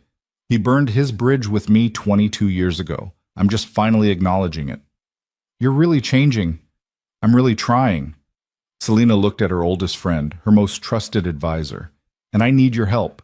I need you to support me in building a different kind of company. One that values people as much as profit, that measures success and impact rather than just earnings, that creates space for leaders to be human beings instead of just productive machines. That's a radical shift from how we've operated, I know, but I can't keep being who I was. That version of me was successful and lonely and ultimately unsustainable. So I'm building a different version, and I need to know if you're with me or if this is where we part ways. Victoria was quiet for a long moment. You know what's funny? I've been waiting years for you to realize this. Watching you work yourself to death, sacrifice everything personal for professional achievement, and wondering when you'd finally understand that you could have both. You never said anything. Would you have listened? Fair point. Probably not. So I waited, figured eventually something would break through your armor. I just didn't expect it to be a maintenance worker and his 10-year-old daughter. Victoria smiled. But I'm glad it was. You're becoming someone I actually want to work with, instead of someone I'm just professionally loyal to. Was I really that bad? You were brilliant and terrifying and completely inaccessible as a human being. I respected you, but didn't particularly like you. Now, I'm starting to do both. Selina felt something warm in her chest. Thank you for staying anyway. Thank you for finally becoming someone worth staying for. That night, Selina drove to Miles's apartment unannounced. She needed to see them, to make sure they were safe, to prove to herself that her father's threats hadn't caused any immediate damage. Miles answered the door in his usual evening uniform, sweatpants, faded t-shirt, bare feet. Selina, you okay? I needed to make sure you were both safe. He stepped aside, letting her in. Ava was at the kitchen table working on her coding competition entry and looked up when Selina entered. Ms. Vance, want to see what I added today? For the next hour, Selina sat with Ava while the girl explained her latest improvements to SafeSpace, new features, better encryption, more robust error handling. Miles made tea and brought out cookies, and the three of them existed in a moment that felt startlingly normal given the threats that had been issued earlier. When Ava finally went to get ready for bed, Miles joined Selina on the couch. You didn't have to come all the way here to check on us. Yes, I did. I needed to see you were okay. I needed to know my father's threats were just words. They probably were. Men like that operate through intimidation, not action. He's counting on you being scared enough to comply. I'm not scared of him anymore. I'm scared for you and Ava. Miles reached over, covering her hand with his. The gesture was simple, friendly, but Selina felt electricity run through her at the contact. We're going to be fine, he said quietly. I've dealt with actual threats before. Hostile foreign actors trying to compromise critical infrastructure, nation-state level cyber attacks that could have killed thousands of people. Your father threatening to call CPS is almost quaint by comparison. That doesn't make it okay. No, it doesn't. But it does mean we can handle it. We'll be smart, we'll be careful, and we'll trust that documentation and evidence matter more than one man's attempted manipulation. Selina looked at their joined hands, feeling something shift in her chest. When did you become the stable one in this dynamic? Miles laughed. I've always been stable. You're just finally slowing down enough to notice. I'm trying. It's harder than I expected, this whole being present thing. Every instinct tells me to work harder, achieve more, control every variable. But I'm learning that control is just another form of fear. That's good insight. What else are you learning? Selina met his eyes, feeling brave or stupid or possibly both. That I care about you. Both of you. More than is probably wise given how recently you entered my life. That the thought of my father threatening Ava made me angrier than anything has made me in years. That sitting here in your living room feels more like home than my entire penthouse.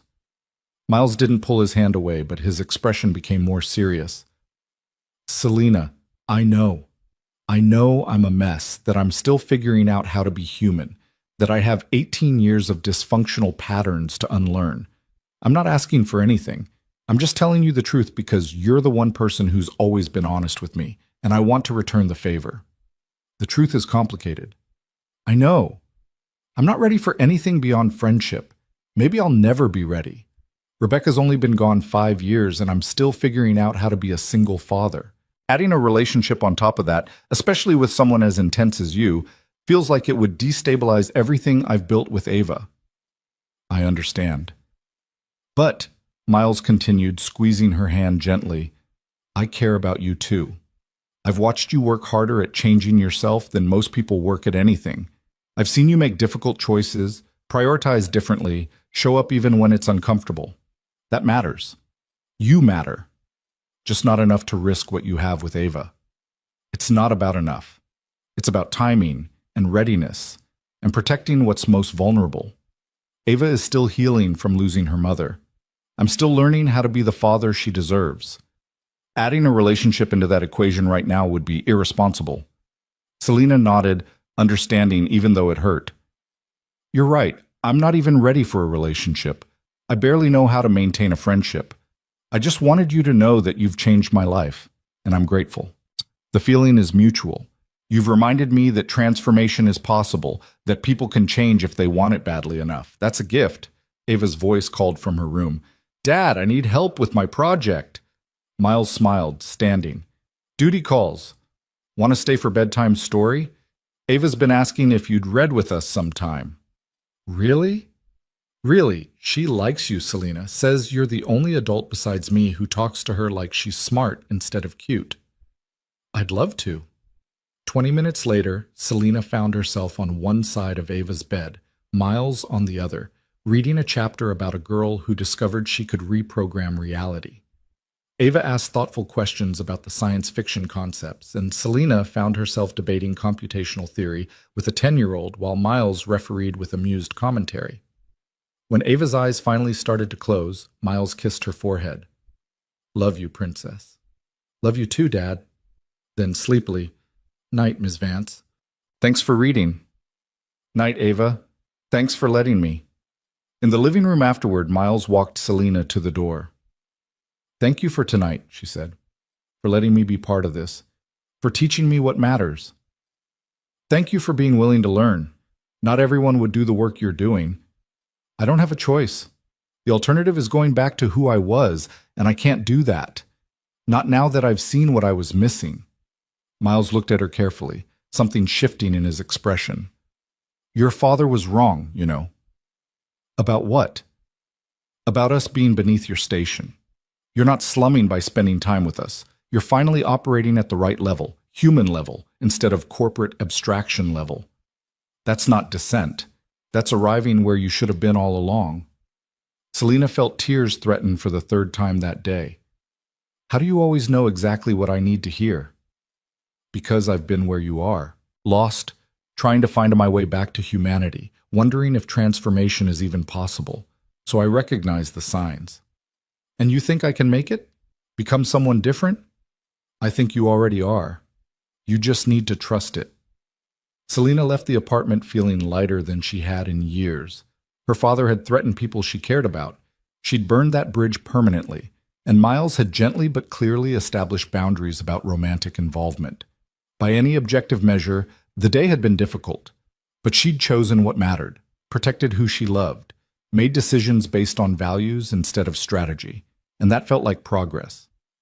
What Selena didn't know yet was that her father's threats weren't just words, that Gordon Vance had contacts and resources, and absolutely no scruples about using them, that the real crisis was just beginning, and that sometimes choosing what matters means fighting for it with everything you have, even when the cost is everything you've built, even when winning might look like losing, even when the only way forward is through complete destruction of who you used to be.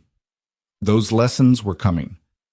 But tonight, Selena drove home feeling something she'd forgotten was possible. Hope that she could become someone different, someone better, someone who measured success in moments instead of metrics. And that was enough to keep going. The call came at 2 a.m, jarring Selena from the first decent sleep she'd had in weeks. Miles's name on her screen sent immediate adrenaline through her system. Miles? What's wrong? CPS showed up an hour ago. Anonymous complaint about living conditions and my ability to provide adequate care for Ava. His voice was controlled, but she could hear the fury underneath. They did a full inspection, interviewed Ava, reviewed my financial records. The caseworker just left. Selena was already out of bed, pulling on clothes. What did they conclude? That the complaint was clearly malicious and without merit. Our apartment is clean, Ava is healthy and well cared for, and my employment is stable. But Selena, They woke up my 10-year-old daughter at 1 in the morning and questioned her about whether she felt safe in her own home. She's terrified and confused, and His voice cracked. I'm trying to stay calm for her, but I want to destroy whoever did this. It was my father. It had to be. Selena grabbed her car keys, already heading for the door. I'm coming over. You don't have to. Yes, I do. I'll be there in 20 minutes. She made it in 15, breaking probably 6 traffic laws along the way. Miles answered the door immediately, and she could see the exhaustion and rage warring in his expression. Behind him, Ava sat on the couch, wrapped in a blanket, looking smaller and more vulnerable than Selena had ever seen her. Hey, Ava, Selena said softly, sitting beside her. I heard you had a scary night. Ava nodded, not quite meeting her eyes. The lady asked if my dad ever hurt me, if I had enough food, if I was scared of him. Her voice was small, confused. Why would she think Dad would hurt me? He's the best dad in the whole world. Selena felt rage building in her chest, cold, focused rage that made her previous anger seem like mild irritation. Because some people are cruel and they use the system to hurt good people. But Ava, I promise you, this won't happen again. I'm going to make sure of it. How? By fixing the problem at its source. Miles pulled Selena aside while Ava returned to staring blankly at the TV. What are you planning? To end this. Permanently. My father thinks he can threaten you and Ava to control my behavior. He's about to learn exactly how wrong he is. Selena, be careful. Men like that don't respond well to direct confrontation. I'm not confronting him. I'm destroying him. She met Miles's eyes directly. You told me once that I'm braver than I know. Let's test that theory. Over the next 3 days, Selena did something she'd never done before. She used every resource at her disposal not to build her empire bigger, but to protect the people who'd become more important than any empire. She hired the best private investigator in Seattle, retained a family law attorney who specialized in defending against malicious CPS complaints, and reached out to every contact she had who might have information about Gordon Vance's business dealings. What she found was damning. Her father had built his fortune through a series of questionable real estate deals, tax shelters that skirted legality, and partnerships with investors who'd later been convicted of fraud. He'd stayed clean by staying connected, friends in the right places, donations to the right politicians, lawyers who specialized in making problems disappear. But Selena had something Gordon didn't: legitimate power, legitimate connections, and absolutely no mercy for people who threatened children. She started making calls. The first was to her company's chief legal officer. David, I need you to compile a report on Gordon Vance's business holdings. Everything. Real estate, investments, partnerships, tax filings for the past 20 years. I want to know every vulnerability, every questionable decision, every place where scrutiny would cause problems. David hesitated. Selena, that's your father. Are you sure? He threatened a 10-year-old girl to manipulate my behavior. I'm absolutely sure. Get me the report by tomorrow morning. The second call was to Emma. I need to ask you something, and I need you to be completely honest with me. Did Dad ever reach out to you, try to control your life through threats or manipulation? Emma was quiet for a long moment. He showed up right after I got engaged to James, told me James wasn't good enough, that I was making a mistake. That if I went through with the wedding, he'd make sure James's business failed. I told him to leave and never spoke to him again. Why didn't you tell me? Because you weren't speaking to me then. And because I handled it myself. James and I got married anyway, and Dad never followed through on his threats. I figured he was all talk. He's not all talk anymore. He called CPS on Miles, had them investigate him for child abuse because I've been spending time with Miles and his daughter. Woke up a 10-year-old at 1 in the morning to question her about whether she felt safe in her own home. Emma's sharp intake of breath was audible. That's monstrous. That's Gordon Vance, and I'm ending it. But I need to know, will you help me? I'm going to expose every questionable thing he's ever done, use every connection I have to ensure he faces consequences. It might get ugly. I'm in. What do you need? Everything you remember about his business dealings, his threats, any documentation you have. I'm building a case that will bury him. The third call was the hardest. To her company's board of directors, specifically to Margaret Chen, the only board member who'd ever challenged Selena's decisions and lived to tell about it. Margaret, I need advice. Personal advice, not professional. I'm listening. If you discovered that someone in your family was actively harming innocent people, threatening children, using their power maliciously, and you had the resources to stop them, but doing so would be public and messy, what would you do?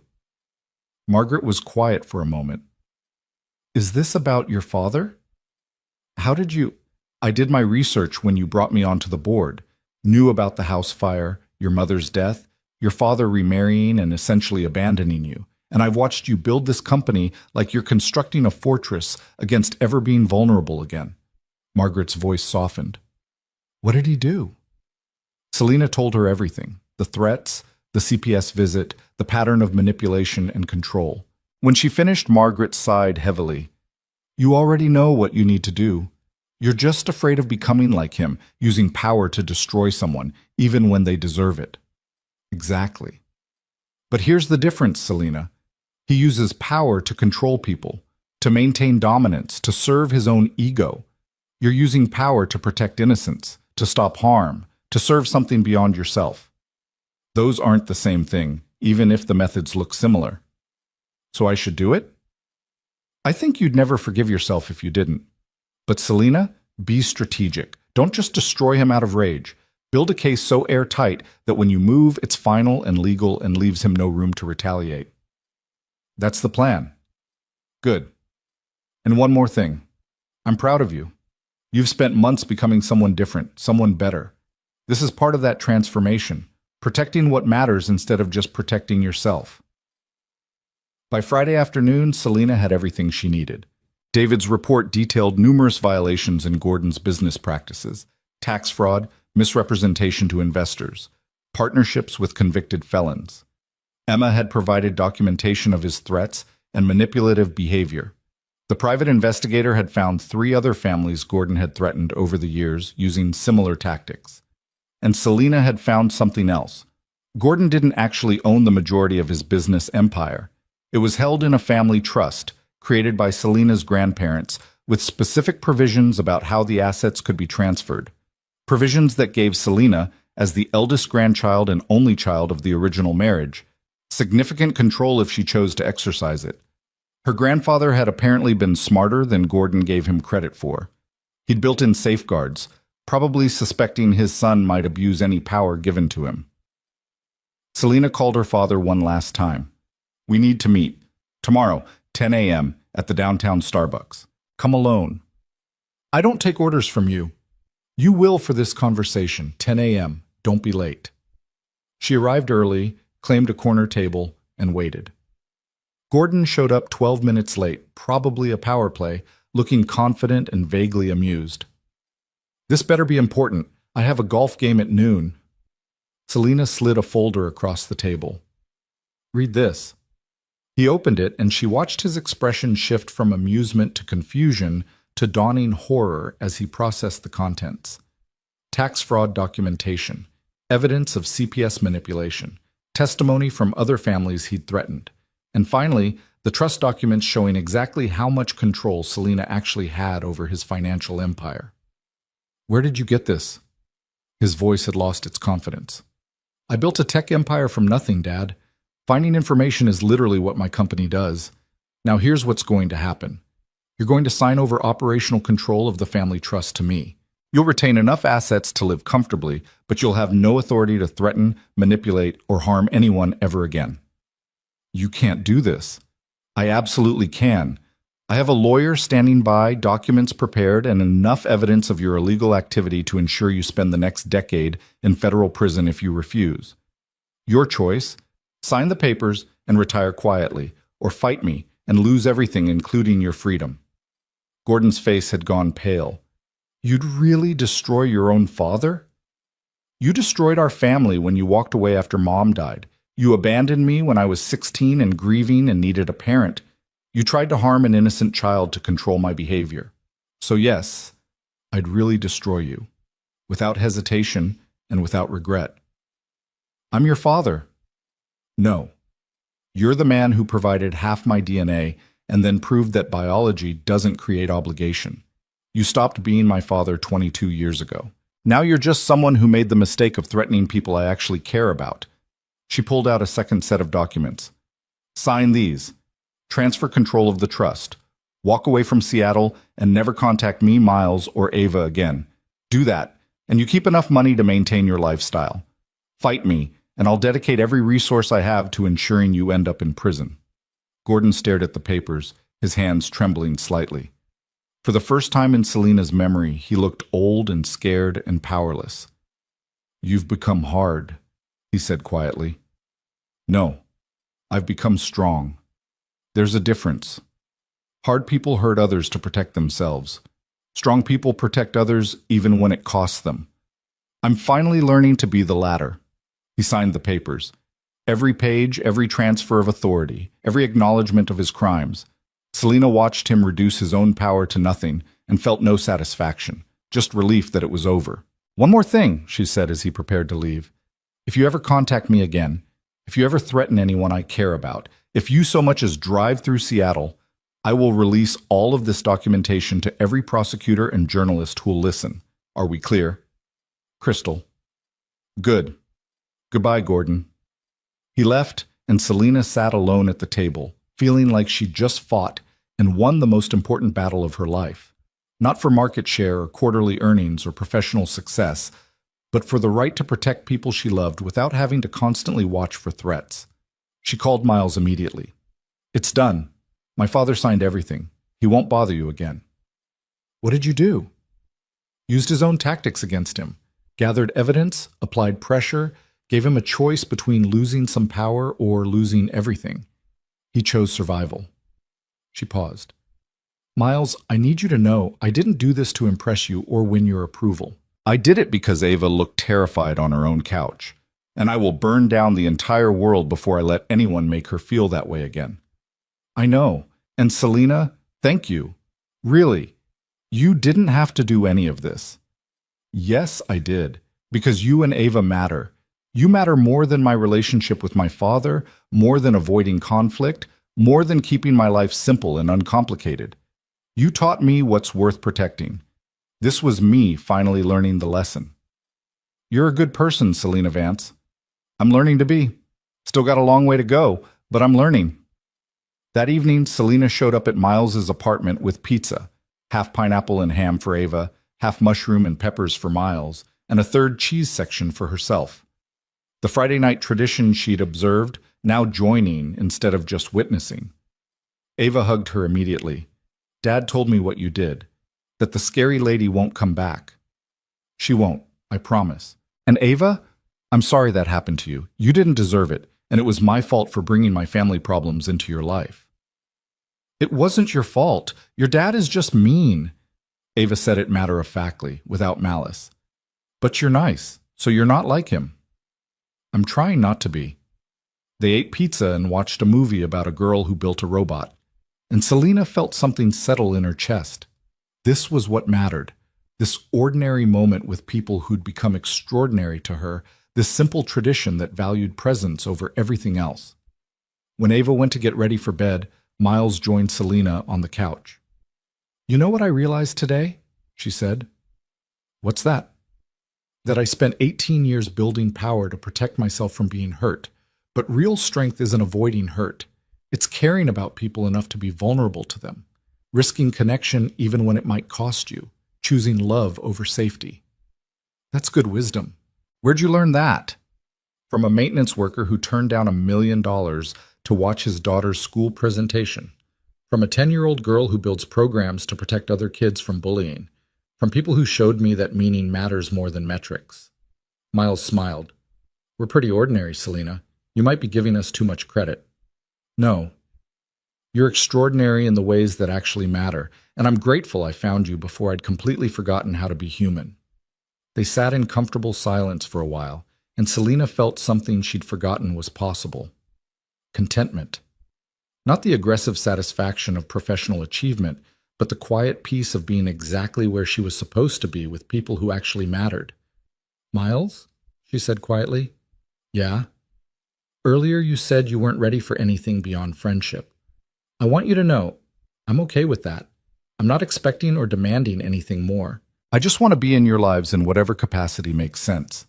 Because you've both given me something I didn't know I was missing, and I don't want to lose it by pushing for more than you're ready to give. Miles looked at her carefully, something shifting in his expression. What did we give you? A reason to become someone different. A model for what actually matters. Evidence that transformation is possible even after 18 years of becoming the wrong person. She met his eyes. You gave me hope, Miles, and I'm more grateful for that than I can express. He reached over, taking her hand like he had before. You gave us something too, you know. What's that? Proof that people can change, that someone who's built their entire life around the wrong priorities can recognize it and do better. Ava watches you learning and growing, and she's seen that adults aren't fixed, that we can all keep becoming better versions of ourselves. He squeezed her hand gently. That's a gift. Thank you for being brave enough to do the work in front of her. Ava's voice called from her room. I'm ready for story time. Miles stood, then paused. Stay for the story? I'd love to. They read together, the three of them, and Selena felt a sense of belonging she'd never experienced in any boardroom or business victory. When Ava finally drifted off, Miles kissed her forehead with the same gentle tenderness he showed every night. Love you, Princess? Love you too, Dad. Then, sleepily, love you, Selena. Selena felt her breath catch. Love you too, Ava? In the living room afterward, Miles walked her to the door as usual, but this time he didn't immediately open it. About what I said before, he started. About not being ready for anything beyond friendship. Miles, you don't have to... Let me finish. I wasn't ready then because I was scared of destabilizing what I'd built with Ava, scared of letting someone close enough to hurt us again. But watching you fight for us, protect Ava from your father's threats, choose us over your own family, that changed something. Selena's heart was pounding. What are you saying? I'm saying maybe I'm ready to try. Slowly, carefully, with Ava's well-being as the top priority, but to try, if you're interested. If I'm interested? Selena laughed, feeling tears threaten. Miles, I've been interested since you turned down $1 million for a school presentation. I just didn't think I deserved someone like you. You do.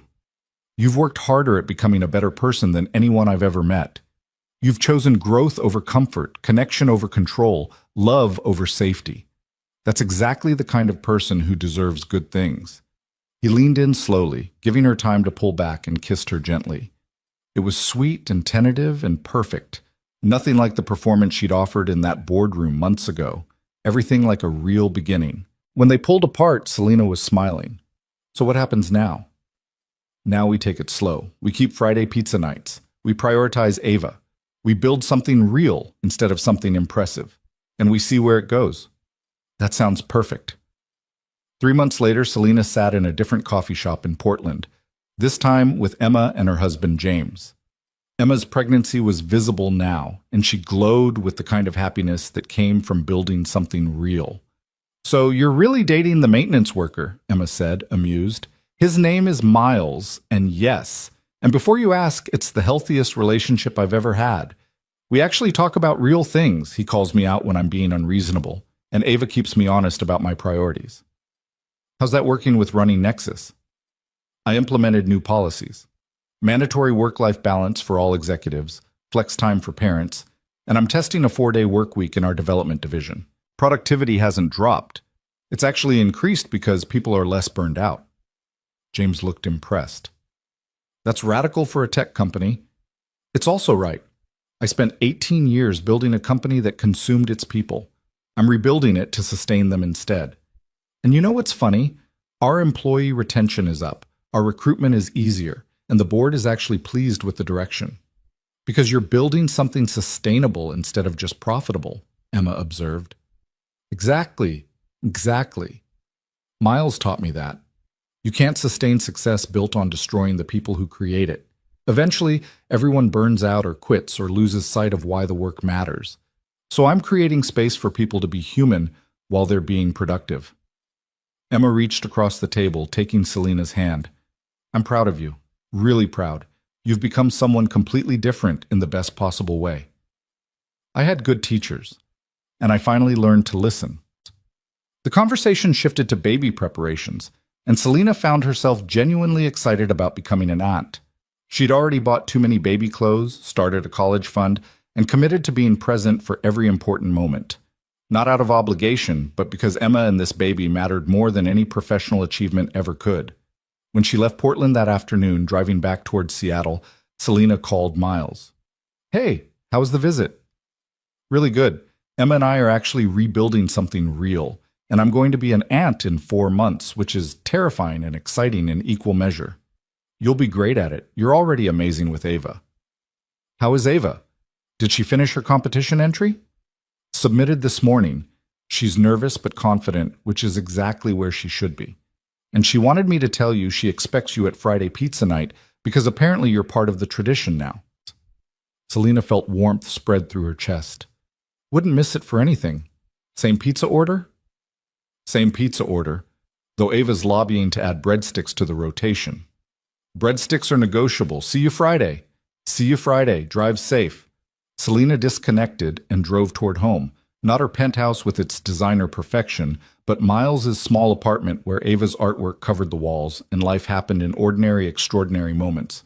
She'd moved most of her essential belongings there over the past month, maintaining the penthouse mostly for work-related hosting. Her phone rang again. "Victoria." "Hey, the quarterly board meeting is scheduled for next month. You ready?" "Ready to present a quarter where we prioritize people as much as profit?" "Absolutely." "Ready to defend those choices to board members who think work-life balance is weakness?" "We'll see." "They're going to push back on the 4-day work week experiment." "Let them. I have data showing increased productivity, better retention, and higher employee satisfaction. That's what sustainable growth looks like. If they can't see that, they're not the right board members." Victoria laughed. "This is why I stayed with you through all the changes. You're still fierce when it matters. You've just redirected that fierceness toward better goals. Thanks for staying, for believing I could become someone different. Thanks for actually doing the work. A lot of people talk about change. You actually did it." After disconnecting, Selena drove in silence, processing how far she'd come. 6 months ago, she'd been standing in a boardroom, mocking a maintenance worker for daring to suggest he could help. Now that maintenance worker was her partner, his daughter was teaching her what mattered, and she'd rebuilt her entire life around priorities that actually sustained her. She'd lost nothing that mattered and gained everything she'd been missing. When she arrived at Miles's apartment that evening, he was cooking dinner while Ava set the table. They moved around the small kitchen with practiced choreography, and Selena joined them seamlessly, cutting vegetables while Miles handled the stove, and Ava provided running commentary on her day. "So Maya and I are thinking about expanding Safe Space," Ava announced, "making it available to other schools. Ms. Chen thinks we could get grant funding." "That's ambitious," Selena said. "What would you need?" "Better servers, more robust encryption, and someone who actually knows about scaling applications. Dad knows the technical stuff, but neither of us knows about business operations." Miles caught Selena's eye, smiling. "Any ideas?" "Actually, yes. What if Nexus Technologies sponsored the expansion as a community initiative? We provide the infrastructure and business guidance, you and Maya maintain creative control, and we help you scale responsibly. No strings, no corporate takeover, just support for a project that actually matters." Ava's eyes went wide. "Really? You do that?" "I'd be honored to do that, but only if you and Maya are comfortable with it. This is your project, your vision. We'd just be facilitating the expansion. Can we think about it?" "Take all the time you need." They ate dinner together, and Selena watched Miles teach Ava something about proper knife technique while seasoning pasta. Normal moments, strung together with intention, creating a life that meant something beyond achievement or success. This was what she'd been missing. This connection, this presence, this sense that she was building something that would matter long after quarterly earnings were forgotten. After dinner, while Ava finished homework, Miles and Selena cleaned up together. "You know what I realized today?" Miles said, drying dishes. "What's that?" "That I was wrong about you." "How so?" "When you first showed up in that boardroom, I thought you were just another powerful person who'd lost touch with humanity. But you weren't lost. You were just looking in the wrong direction, All you needed was someone to turn you around and show you what actually matters. You make it sound simple. The concept is simple. The execution is hard. But you did the hard work, Selena. You dismantled 18 years of dysfunctional patterns, rebuilt your priorities, protected the people you love even when it cost you. That's not simple. That's heroic. I'm not a hero. I'm just someone who finally figured out that empires don't keep you warm at night. Miles smiled, pulling her close. Maybe that's what heroism looks like in real life. Not grand gestures or dramatic sacrifices, but small choices made consistently toward becoming someone better. They stood together in the small kitchen, and Selena felt peace settle over her. This was success redefined, not billions in the bank or market dominance or professional accolades, but moments of connection with people who'd become her family. 6 months after that, Selena stood in a hospital room in Portland, holding her newborn niece while Emma recovered from delivery and James hovered nervously. "She's perfect," Selena whispered, looking down at the tiny red-faced baby. "She is," Emma agreed, exhausted but radiant. "We're naming her Claire, after Mom." Selena felt tears stream down her face. "Mom would have loved that. She would have loved seeing you like this too. Happy, connected, finally building a life instead of just a career." Miles appeared in the doorway with Ava, who'd insisted on coming to meet her new cousin, even though they weren't technically related. Ava approached carefully, peering at the baby with serious concentration. "She's so small," Ava observed. "Was I that small?" "Smaller, actually," Miles said. "You were barely 6 pounds. And you took care of me all by yourself?" "Best decision I ever made." Ava looked at Selena holding baby Claire, then at Miles, then back at the baby. "Are we a family now? Like a real family?" Miles and Selena exchanged glances, something passing between them without words. "Yeah, kiddo," Miles said softly. "I think we are." "Good. I like having more family. It feels less scary when there are more people." Selena carefully passed Claire to Emma and pulled Ava into a hug. "You're absolutely right. It's less scary when there are more people, and I'm honored to be part of your family." "Me too," Ava said, hugging back. "You're pretty cool for a CEO." Everyone laughed, and the moment crystallized into something Selena knew she'd remember forever. Not a board meeting or product launch or professional triumph, but this, standing in a hospital room with the people who'd become her family, watching new life begin, feeling connected to something larger than herself. 2 years after that first Friday night pizza tradition, Miles and Selena sat in Jefferson Elementary School's auditorium, watching Ava accept a Regional Innovation Award for Safe Space.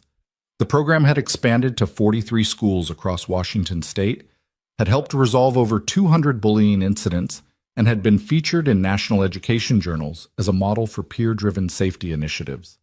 Ava stood at the podium, 12 years old now, and growing into her confidence, speaking to an audience of educators, parents, and students.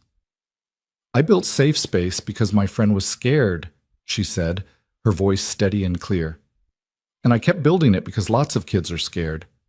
But the most important thing I learned wasn't about code or encryption or technical features. It was about showing up. My dad taught me that real success isn't about building perfect systems. It's about building systems that help real people, that the work matters because the people matter." She paused, looking directly at Miles and Selena in the audience. "My dad shows up for me every single day. He keeps promises even when it's hard. He chose me over everything else in the world, and he taught me that's what love looks like. Choosing people, consistently, even when other options seem easier or more impressive. And Selena taught me that it's never too late to become who you should have been, that you can spend years going in the wrong direction and still turn around and choose better." Selena felt tears streaming down her face. Miles reached over, taking her hand and squeezing gently. "So this award isn't really mine," Ava continued. "It belongs to everyone who believed that helping people matters more than being impressive. To my dad for teaching me what real strength looks like. To Selena for proving that powerful people can choose to use their power to protect instead of control. And to Maya and all the other kids who contributed ideas and code and hope that we could build something that makes the world a little bit safer." The applause was thunderous. Ava accepted her award, a plaque and a scholarship for future technology education, and came back to her seat between Miles and Selena, grinning. "Did I do okay?" she whispered. "You were perfect," Miles said, his voice thick with emotion. "You were extraordinary," Selena added. "I'm so proud of you." "Learn from the best," Ava said, squeezing both their hands. After the ceremony, they went for ice cream, another tradition they'd built over 2 years of being a family. Ava ordered her usual ridiculous combination of flavors, Miles got boring vanilla, and Selena got chocolate with way too many toppings. "So," Miles said, watching Ava attack her ice cream with characteristic enthusiasm, "I've been thinking." "Dangerous," Selena teased. "Seriously, I've been thinking about next steps. For us. I mean," Selena's heart rate picked up. "What kind of next steps?" Miles looked at her, love and uncertainty mixing in his expression. "The kind where we make this official, where we build something permanent instead of just seeing where things go." "Are you asking what I think you're asking?" "Depends. If you think I'm asking you to marry me, then yes. If you think I'm asking something else, then definitely not that other thing." Ava looked up from her ice cream, eyes wide. "Dad, you're supposed to have a ring and do it romantic." "I have a ring," Miles said, pulling a small box from his jacket pocket. "I've been carrying it around for 3 weeks trying to find the perfect moment. But then I realized the perfect moment is just us being exactly who we are, eating ice cream after watching our daughter change the world." He opened the box, revealing a simple ring that was somehow exactly right. "Selena Vance, will you marry me? Will you keep building this imperfect, chaotic, absolutely beautiful life with me and Ava? Will you choose us every day the way you've been choosing us for 2 years?" Selena was crying and laughing simultaneously. "Yes, absolutely yes. Every day, every moment, without hesitation or regret. Yes."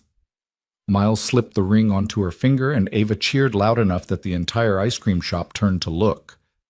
Other patrons started applauding, and Selena felt something she'd forgotten was possible: complete, unshadowed happiness. This was success, not the boardrooms or quarterly earnings or market dominance. This, being chosen by people who mattered, building a family from love instead of obligation, creating meaning instead of just achievement. "I love you," she told Miles, then turned to Ava. "Both of you, more than I ever thought possible." "We love you too," Ava said seriously. "And now you're officially going to be my mom, which means you have to come to all my school events and help with homework and tell me when I'm being ridiculous." "I can do that. I'm pretty good at telling people when they're being ridiculous." "That's because you used to be ridiculous yourself," Ava observed. "But you got better. Which means there's hope for everyone." Miles laughed. "That's very philosophical for a 12-year-old. I'm wise beyond my years. You tell me that all the time." They finished their ice cream and drove home through Seattle's streets, and Selena looked at her ring catching the streetlights, feeling like she'd finally arrived at the destination she'd been searching for without knowing it existed. She'd started this journey standing in a boardroom, mocking a maintenance worker for daring to prioritize his daughter over professional success. She'd built an empire on fear and control, measuring worth in dollars and market share, convinced that power was the only protection against vulnerability. And then Miles Carter had walked into her life and shown her a different path, not through lectures or judgment, but through example, choosing his daughter consistently, building a life that prioritized presence over productivity, proving that meaning mattered more than metrics. The transformation hadn't been easy. She'd fought it, resisted it, struggled against 18 years of dysfunctional patterns. She'd faced her father's threats, rebuilt broken family relationships, restructured her entire company around different values. She'd learned to be vulnerable, to prioritize connection, to measure success in moments instead of achievements. And now, driving home with her fiancé and soon-to-be daughter, wearing a simple ring that meant more than any professional accolade ever could, Selena finally understood what Miles had been teaching her all along. Real strength wasn't avoiding hurt. It was caring about people enough to be vulnerable to them. Real power wasn't control. It was choosing who mattered and protecting them with everything you had. Real success wasn't building empires. It was building connections that sustained you when empires crumbled. She'd been searching for significance in all the wrong places, measuring herself by standards that couldn't capture what actually mattered. But she'd found her way home, to a small apartment with secondhand furniture, to Friday night pizza traditions, to a family built on choice instead of obligation. And that was enough. More than enough. It was everything. "Hey," Miles said softly, reaching over to take her hand as they pulled into their parking spot. "Welcome home." Selena looked at the building that had once seemed so modest compared to her penthouse, now transformed into the most important place in her world. "Thanks for showing me where home actually was. I'd been looking in all the wrong places." "You found it anyway. That's what matters." They went upstairs together, Miles, Selena, and Ava, a family built from broken pieces and hard choices and the daily decision to show up for each other. Not perfect, not impressive by conventional standards, but real and sustainable and full of the kind of love that actually mattered. And as Selena helped Ava with homework, while Miles made dinner, as they moved through their evening routine with practiced ease, as they proved once again that ordinary moments strung together with intention created extraordinary lives, she felt something she'd never experienced in 18 years of professional success. Peace. Belonging. The profound certainty that she was exactly where she was supposed to be, with exactly the people who mattered, building exactly the life worth living. She'd lost nothing that mattered and gained everything she'd been missing. And that was the truest success of all.